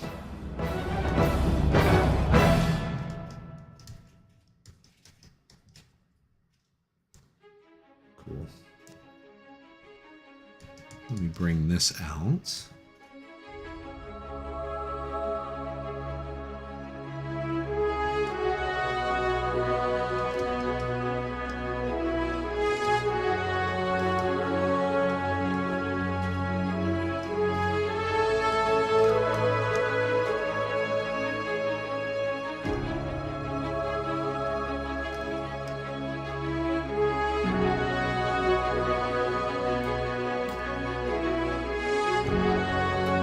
Like if I ever did a swamp card, or like a forest or something for Magic, this is pretty much exactly how I would paint it. Like, you know.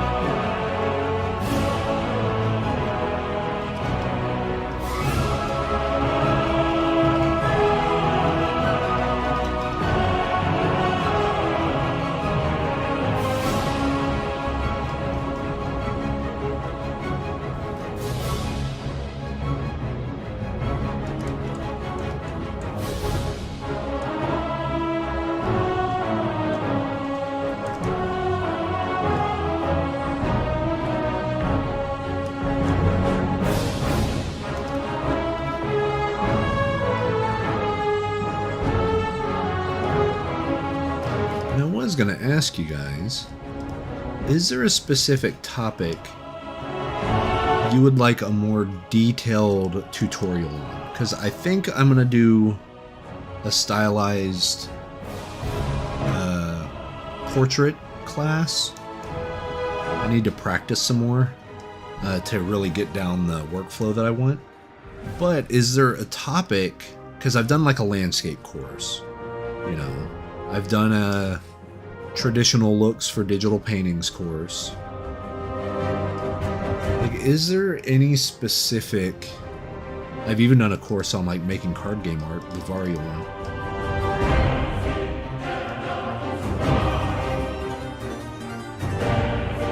because, I mean, I'm definitely on deck to produce more tutorials now that I have time. I'm on the shop and...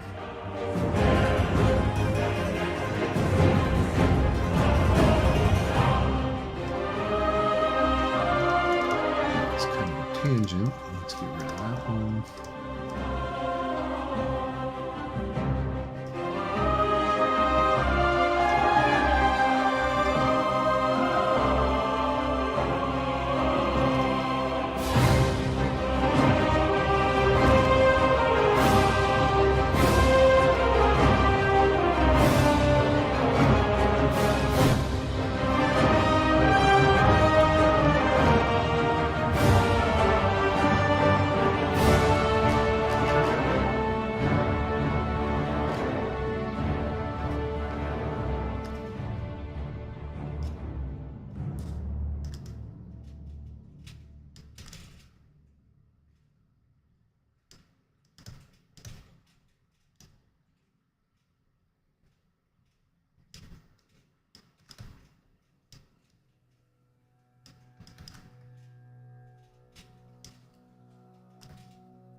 Here we go. So, see, the goal of this was to make the sort of little stream that you see in the middle of the woods, but not make it all the way full, like rolling water and all that stuff. I want to make it to where it's almost like dried out. Not all the way dried out. There's still going to be a little bit of water to get some reflections and stuff, but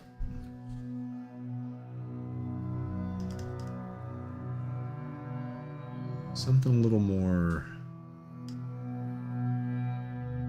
lived in, you know.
So I'm trying to hit this area around here, almost like the light is piercing through.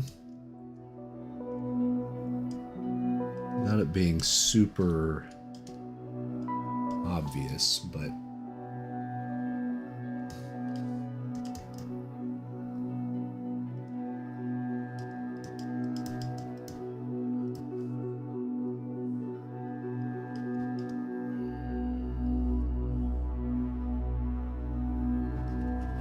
get rid of that.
It's funny doing this, I'm just realizing that, you know, my visual library for rocks is not very good. Right? Just not using ref and going for it. They don't look great. Not good looking rocks. Well, that's okay.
Funny, I'm noticing I'm starting to do like the blizzard thing of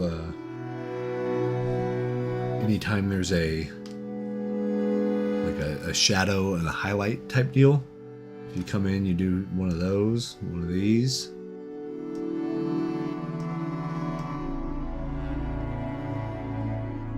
then you kind of bring that in. Kind of makes the little etching. A little bit of weather on it, I guess. See? Over here. Little chips in the armor, as it were. You can really do it with a good,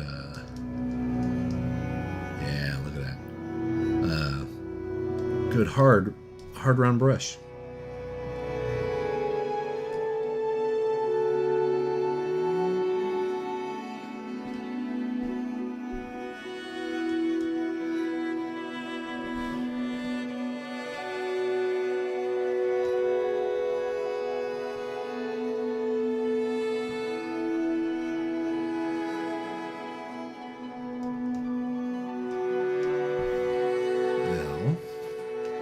that.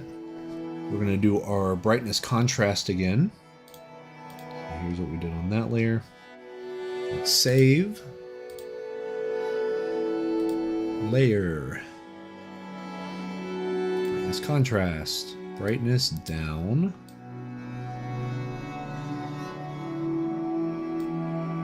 Contrast also down.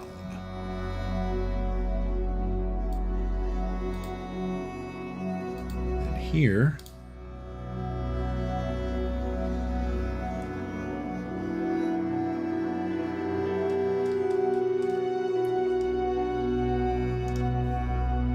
hard brush.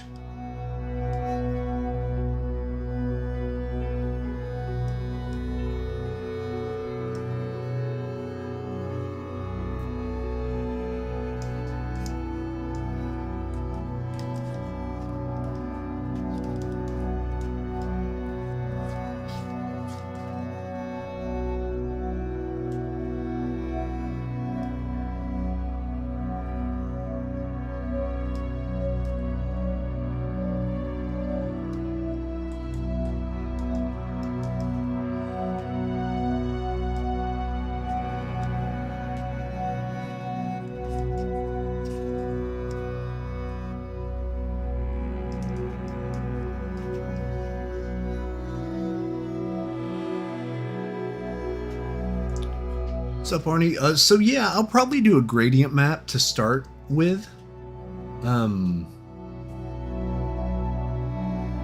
It just makes it easier. And what's nice about gradient maps is it rewards you for spending more time on your values. Like, the better values are separated and things like that, the more kind of a magic trick gradient maps are.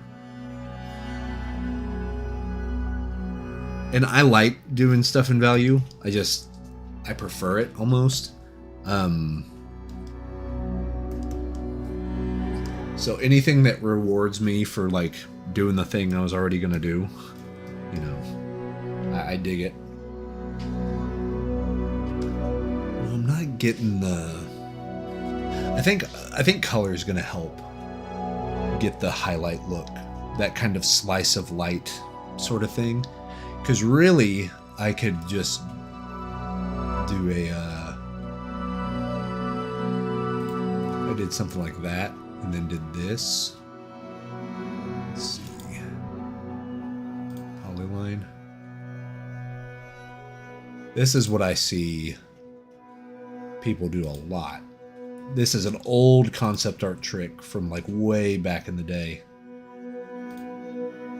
You do that. And then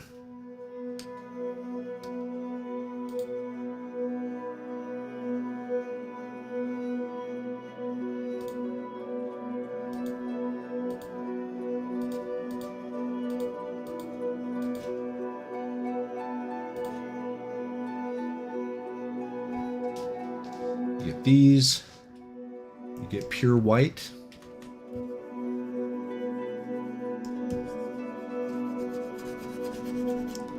You do that. Then you change this to either overlay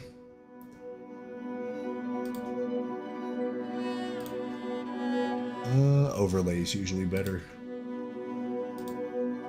And you can like do that.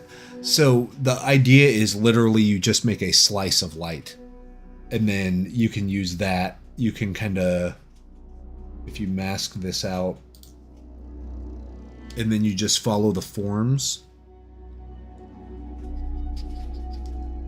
and only give that light. Do you know what I mean? Like, only let that light hit specific places. You see what I mean? Like, you can kind of see it happening. You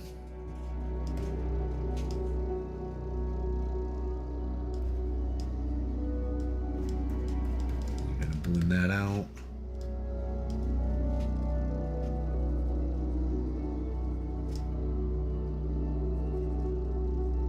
And it sort of follows that line. It looks a little too geometric, you know, because I kind of did that thing. But, you know, it's that sort of look.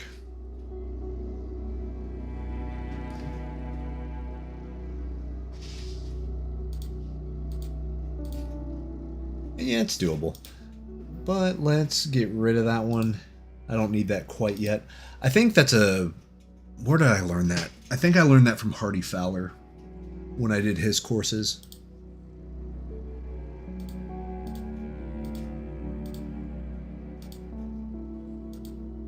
Okay. This now, if we layer, correction layer, gradient map.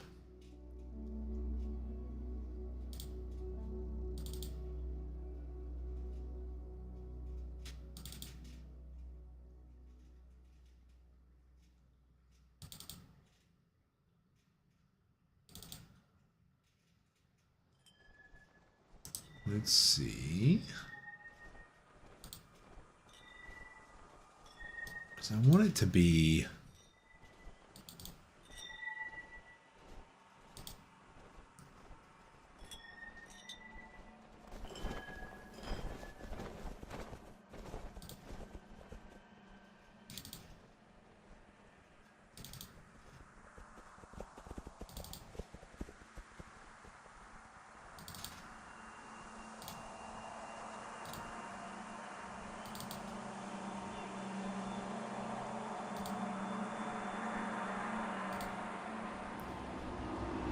natural.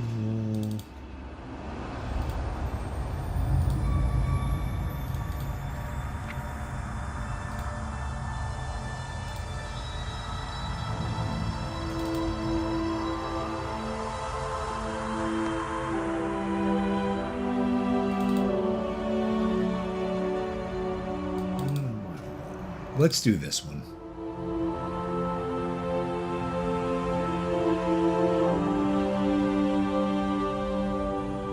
Let's do that one, and we'll do that for kind of our ambience. This is our ambient light, but we are going to make a full-on select. Let's do another one to where it's just green.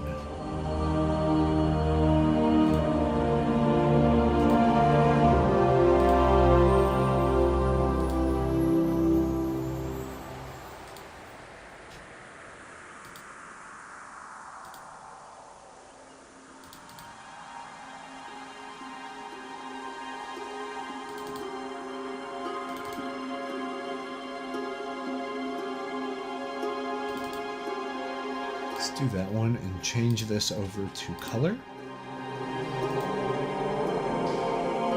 And let's get rid of this.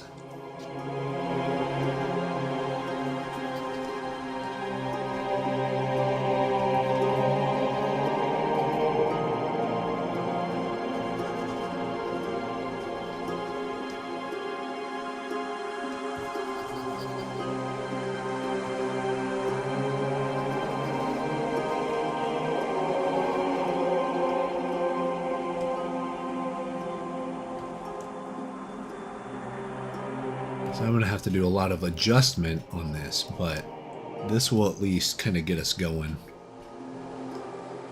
And then like...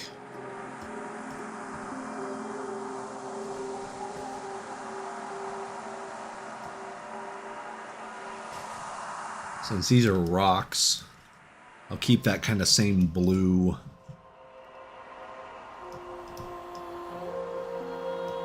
area here. Because what I would like to do, I might have to get like a crazy, almost like a lime green color to do the highlight grass. And then if I do standard color right here, if I do more of like a brown.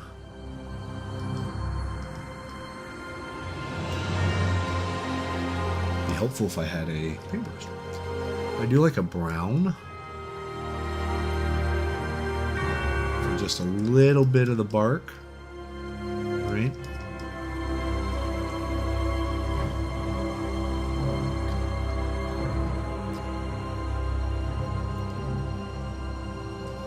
Kind of same thing here.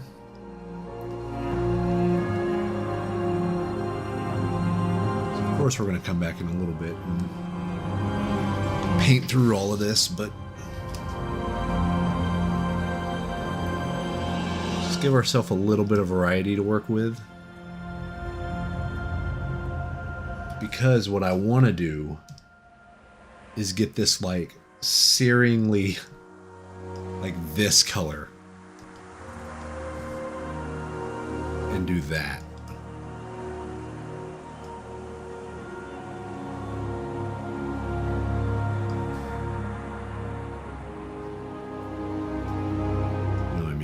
Because this way we can definitely pick out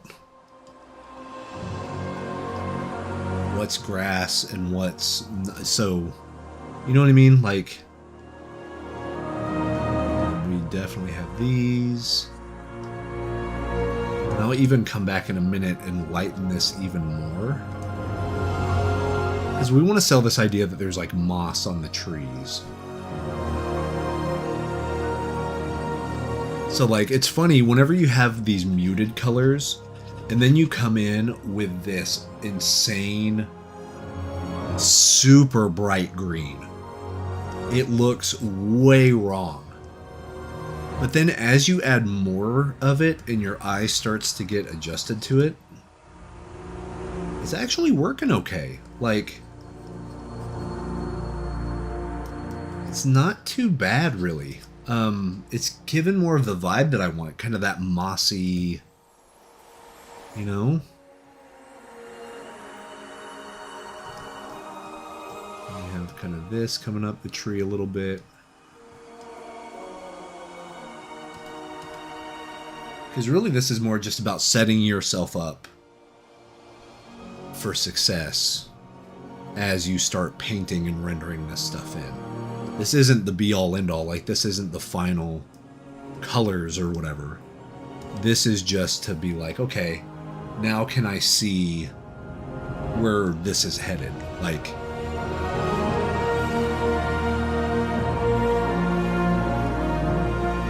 I can see if this image works. Like, I would actually come in. I would do that. Here. Let me just hit that too.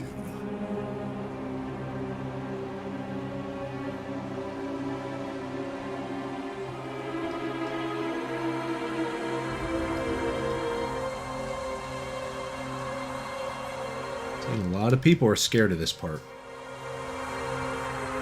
Like, to actually put the big bombastic colors in. I mean, I used to be scared of it for sure, but it's just more interesting because now you have kind of stuff to grab onto. You have stuff to cling on, you know?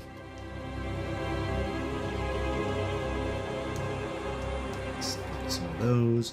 Yeah, this might actually help with the design of the rocks too, because this can show where grass is like laying on top of these rocks if they haven't been properly maintained or whatever. Do you know what I mean? You have this overgrowth. Actually looks pretty cool.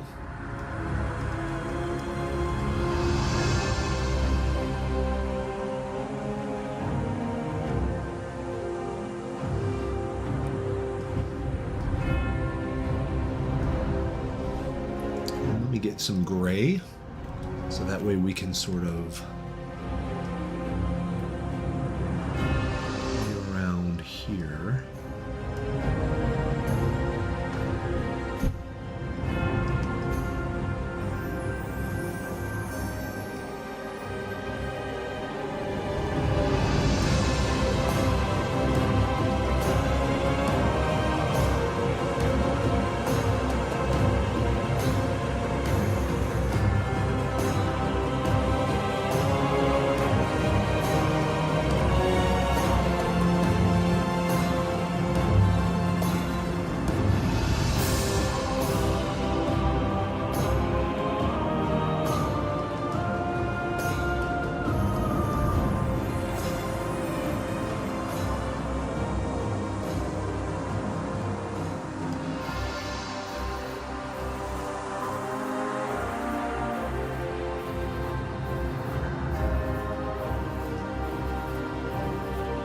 What's up, Mr. Manley?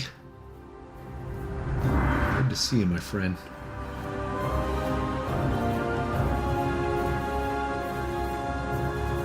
Thank you. Yeah, because this is the type of thing that if I wanted to make this look really painterly, I could then take this into Rebel or Art Rage or whatever, you know, and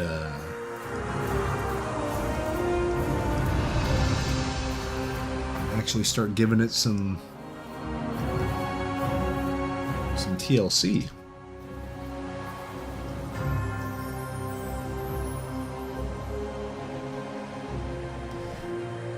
And what's nice, because we did the gradient map, all of the like pure black went away.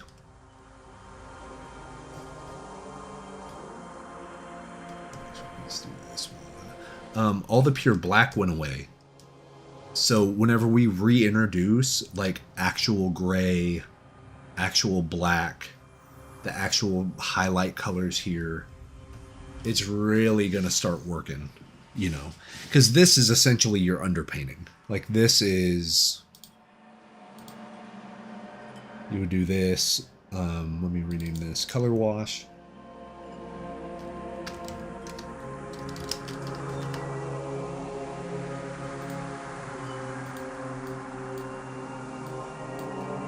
And then we have this.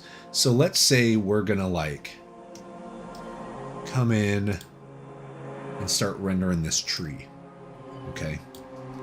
So we have kind of our colors here that we can choose from, but we can also introduce some more colors. So if I wanted to bring in like actual gray and like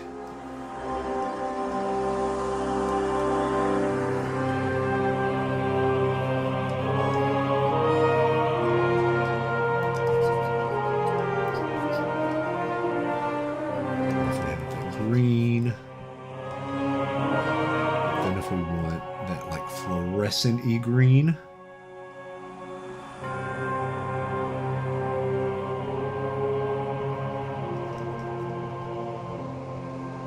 see what I mean? Now we're painting on top of it, and now these super bright greens is where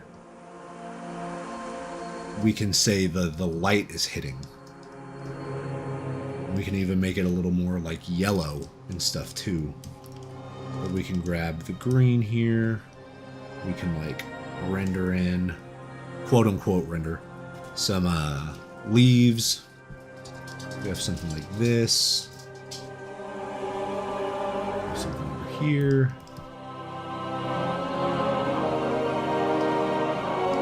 And then let's get like bright yellow.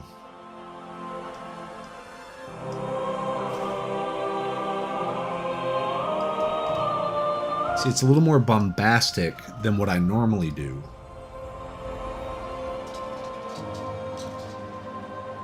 But, I mean, I think this works, man. Like, I think it works well.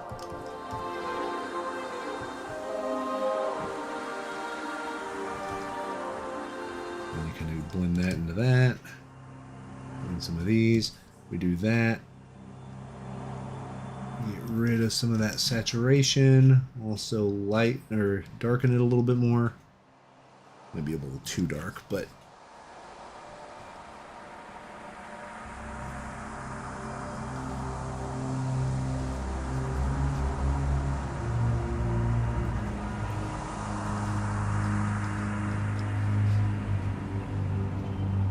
you see what I mean? Now we have some information we can use. We can use it to kind of answer some of the other questions.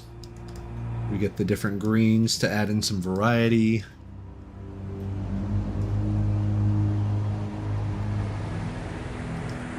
These darks here we can add in just to draw the eye a few different places. Because like then if we zoom out, it almost looks a little like ooze is everywhere. But, I mean, just if we give it time,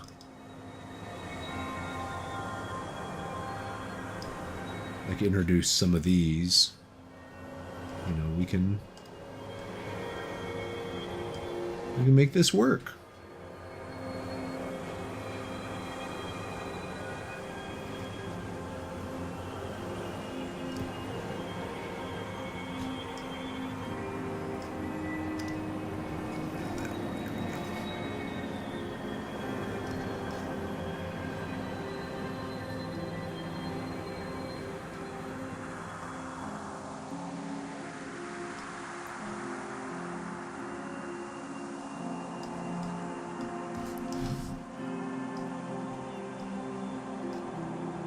Bright yellow again.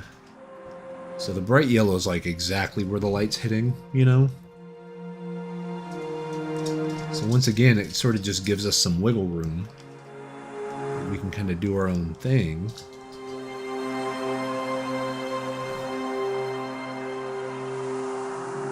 This is how I do a lot of the landscape stuff for like Troll Lord games. I'll just come in and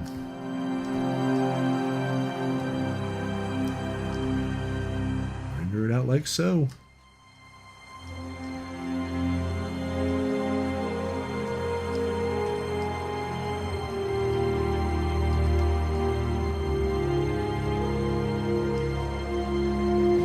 Here.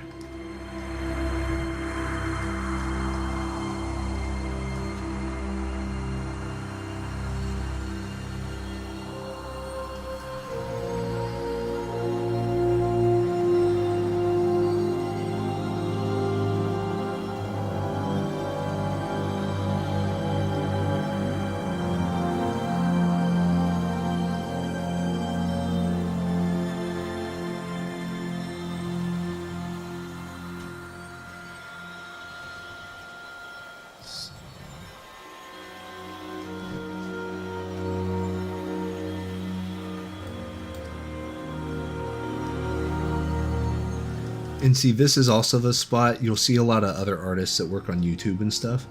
They may do like photo textures and stuff here. Like if I were to do photo bashing, this is probably the part where I would do it. To kind of, now that we have sort of what our vibe is and what the color temperatures are, and you know, I would bring in the rock texture, I'd bring in the grass texture, I'd bring it, you know, and then overlay it and kind of blend it all in. But I like the sort of loose, hard round sketch looking thing that we have going on. Like, let's do this. We can maybe like,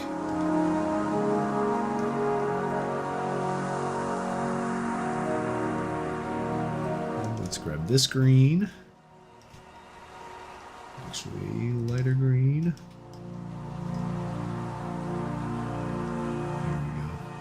Something like that.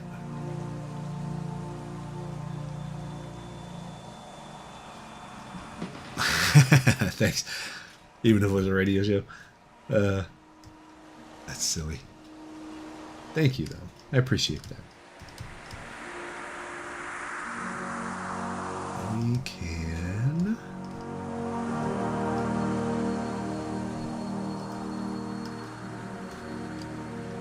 Yeah, this is just one of those paintings that would take 50 hours to get to where I want it, you know? It just is what it is.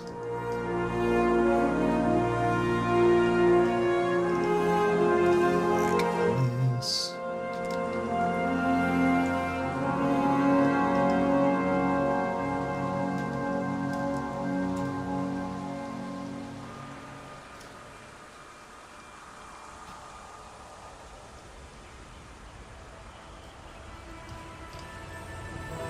I mean, you can just go to town on the details. Or at least the implied details. Like, you wouldn't have to render everything, but you would have to make little lines like this and sort of, you know.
learning the power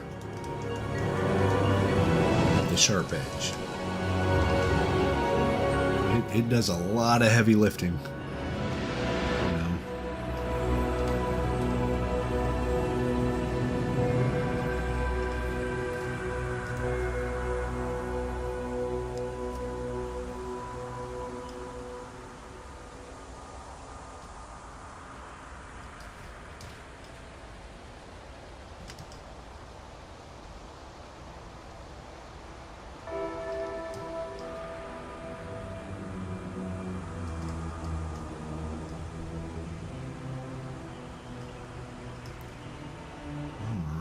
So we have been live for about 2.5 hours. So I think I got about 20 minutes left. Then I gotta call it for this week's art stream. I still have 4 more commissions I need to do. They're not due for about a week though, but I still gotta get them done.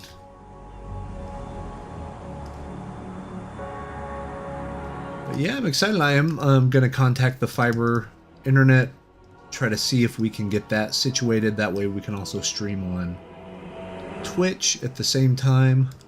And if that's the case, if I can dual stream like that, I might be able to go live more than 1 day a week. If it's more reliable, if the quality's better, you know what I mean? I can dual stream, get more bang for the buck, as it were. We might be able to go live more often. And that also means stuff like live, you know, portfolio reviews or Q&As. That'd be a lot of fun. Alright. Moment of truth. Actually, yeah. Let me do this. Turn this tree into this tree. It's fine. I might actually be able to lighten it a little bit, almost like that one's getting some light too.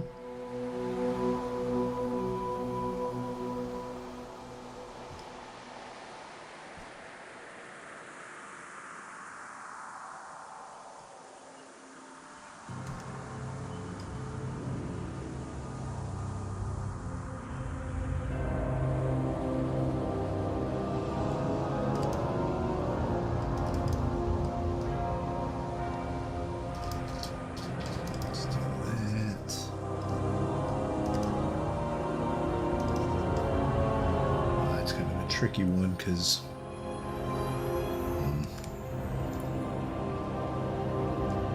I don't want it to look like you can see through the tree.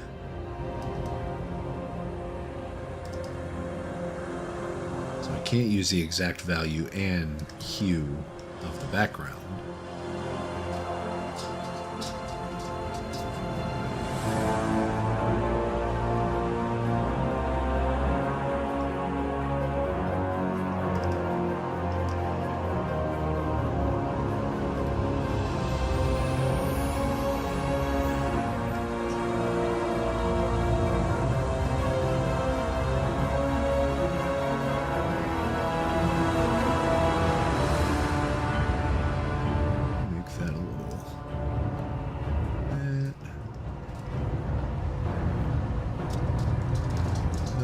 Like this.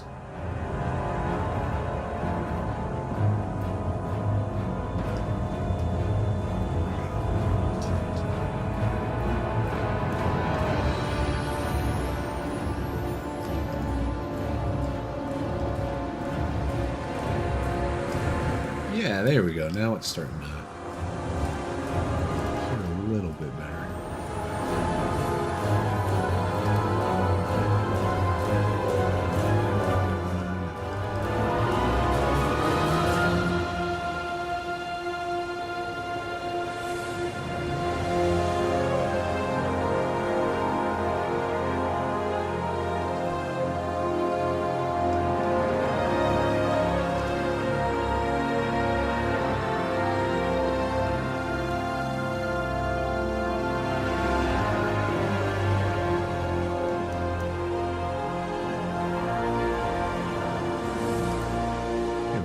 The effect I was going for is maybe having the moss look like it's coming up that tree, you know?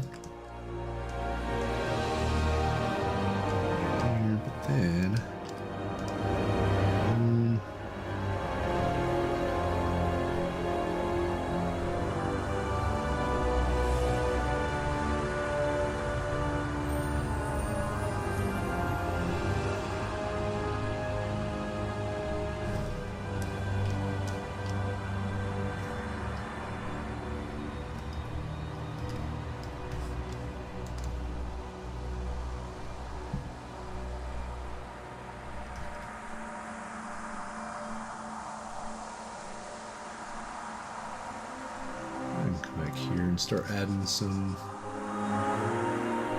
more branches. Some light branches. Because it's fun doing paintings like this, because as you get, you know, further back, if everything's lighter, you can keep adding bits of depth. Just get lighter and lighter as you go. Carve out some shapes in the middle, you see.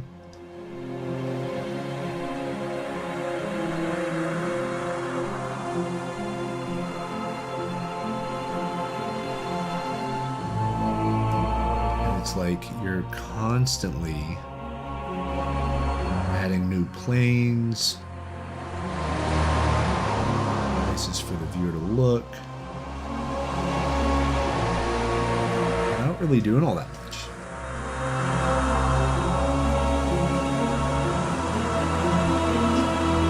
And if we don't want them to be that sharp, because those edges back there are pretty sharp. I'll kind of grab that. And misty. These misty. Smudge those edges and blend them in. See? Usually works a little better that way. Looks a little more natural. Because the further stuff goes, you just can't focus on it. Like, your eyes don't work that way, you know? And like, if we wanted to introduce more rocks, like on the ground here.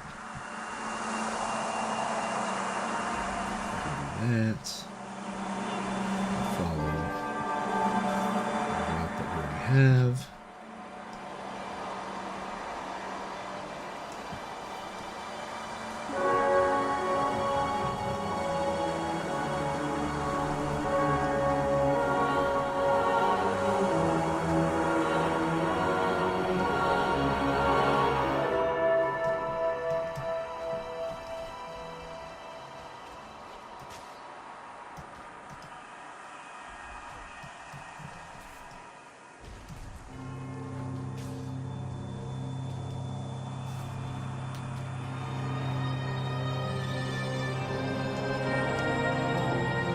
It's cool because we're closer, kind of, I guess, to the viewer and the camera. You can add little smudgy line type things right here. And it has the impact of being detail, even though it's not detailed. You know, which is pretty cool.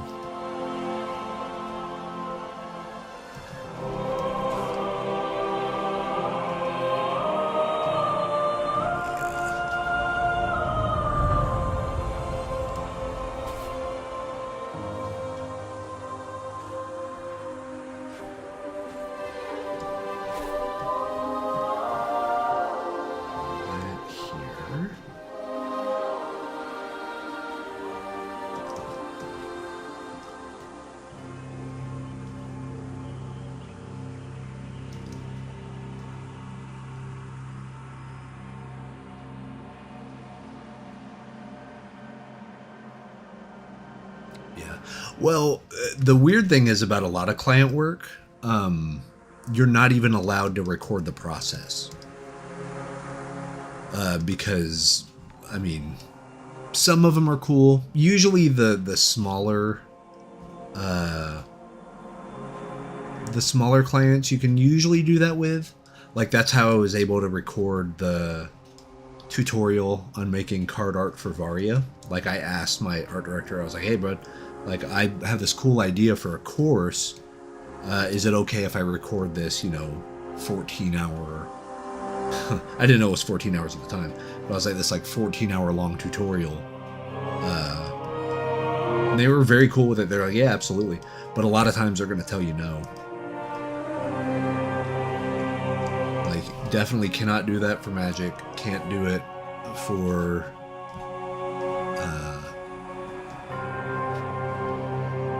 Now, some people have. I know, like, Clint Kearley and, I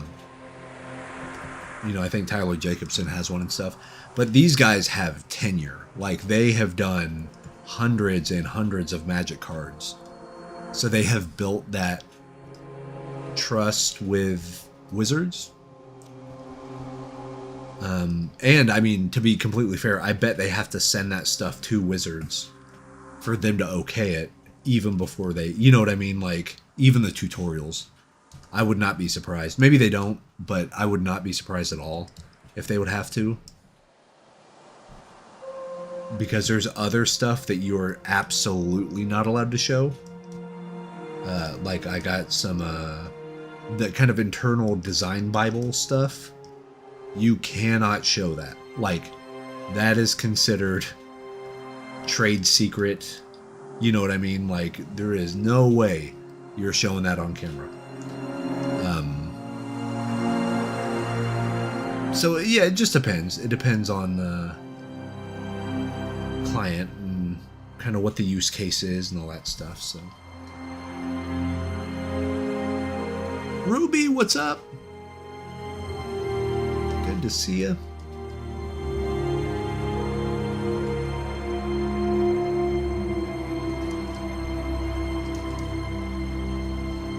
Yeah, I can maybe bring this one to final. Like I said, it would probably take another 10-ish hours maybe, because I'd want to get my I'd want to get the good texture on there. I'd want to really kind of streamline and fine-tune the highlights and make sure the light makes sense. So, I mean, I might even go so far as to, like, make this type of composition in a 3D program just to kind of see where the shadows would hit, and if I did a highlight here, what would happen here. Like, really kind of design it, you know?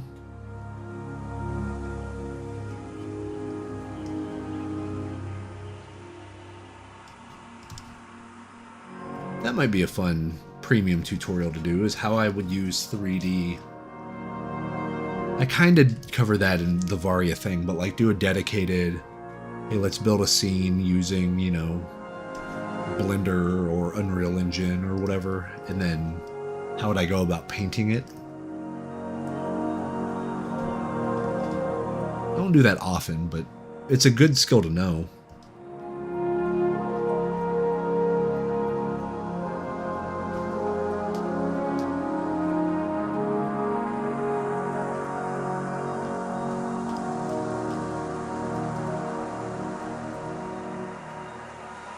Right, yeah. If we look at it like this, yeah, it's kind of, it's ready for prime time, you know?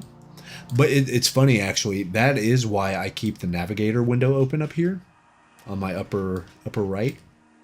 Because I can see if it is clear at a super small size. That's a huge part of it. That's very, very important, is that clarity. Like, can you read this, you know, at a small size? The thing that I would probably fix, like if I'm just looking at it right now, I would push these two things back. Like I would do this real quick. That way they're still there, but they're separated from...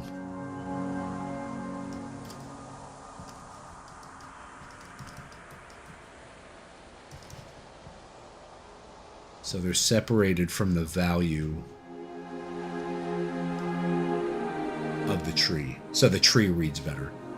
You know, like this edge of the tree is more... Yeah, something like this.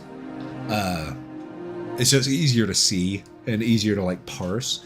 And like, I wanted to do some highlight stuff right there, but I would actually probably blend this back out. And then I might darken this. So you would like, or maybe even like put a divot here like this. So you can tell that this area is up in front of this part of the tree. Does that make sense? So that's why it's nice to have the navigator. Because that way you can like really differentiate.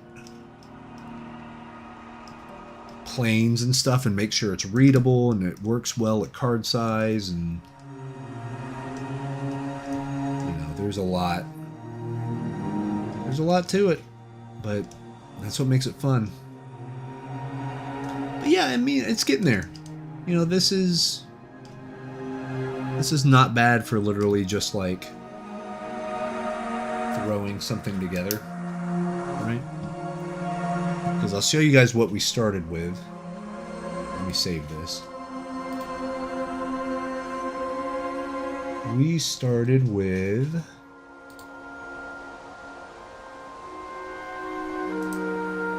Let's duplicate this layer.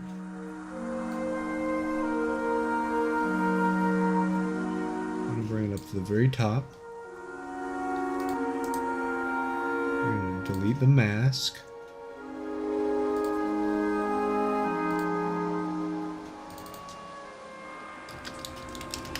I'm going to make that painting.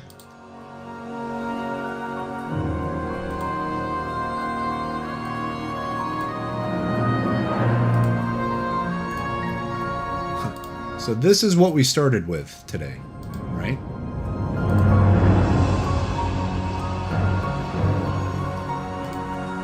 We just started with the very... You can kind of see I wanted the tree to be able to like have this come out forward, maybe a rock right here.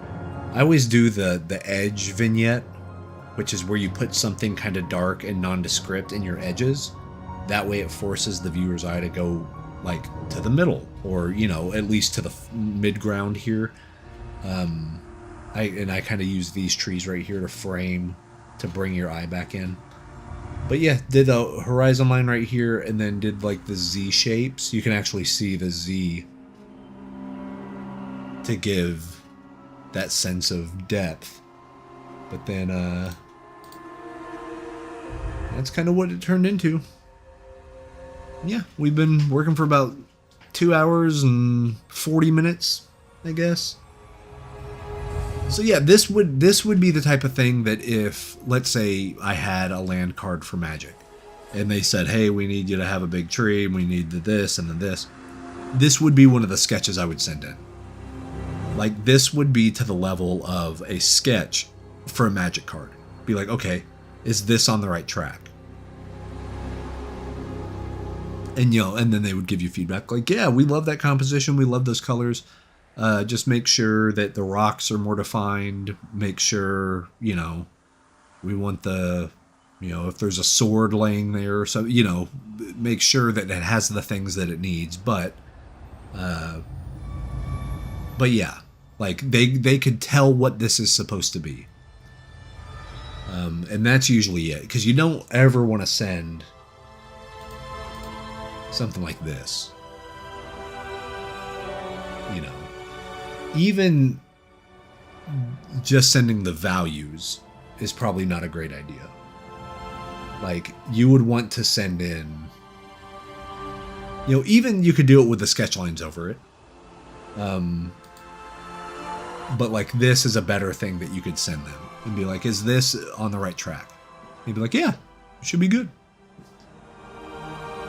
So yeah, but I think that's gonna do it for this painting session for this one. Let me hop back over here. Let me move my mic.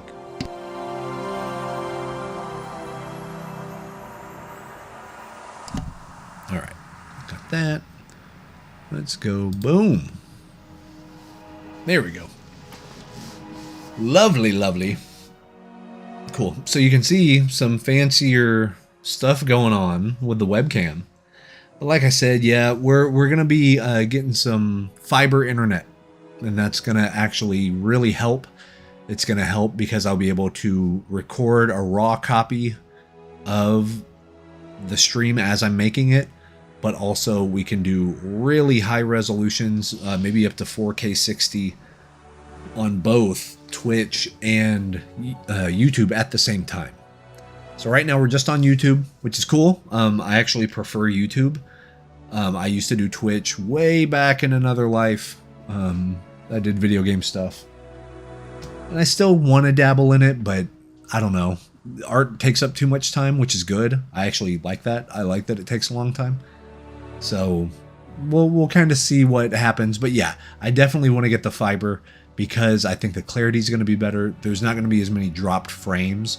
That's really what it is. I mean, my computer is never above, I think it says, yeah, my CPU and all of my RAM and stuff, I'm at 2.1% of the use of my stuff. So that's nothing, right? So the overhead's great on that. It's just the internet connection is not stable right now. And I'm hoping that getting fiber, you know, ironically, it's less than half the cost. So it's going to save me money. And then the download speed will be 10 times to 15 times faster. But the upload speed is going to be like 30 times faster, which is ridiculous. Especially because we're saving money, which actually doesn't make sense. Like, how can it be half the price and 30 times better? Like, that's unbelievable. So it might be a too good to be true thing, but we'll see, you know.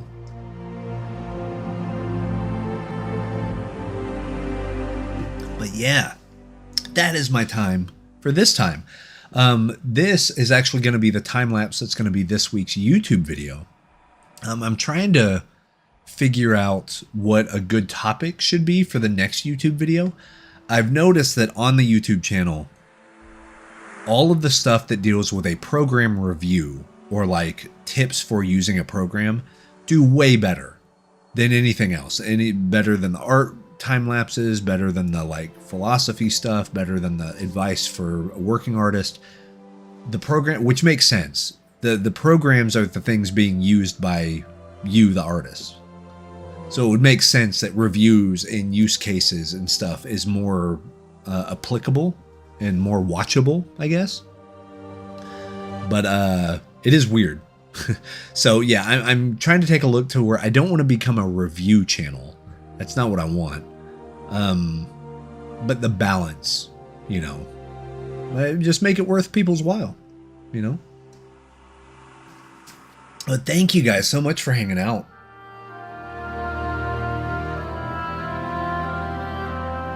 Have to rewatch it. No problem. Yeah. So it's about 2 hours and 51 minutes of fun.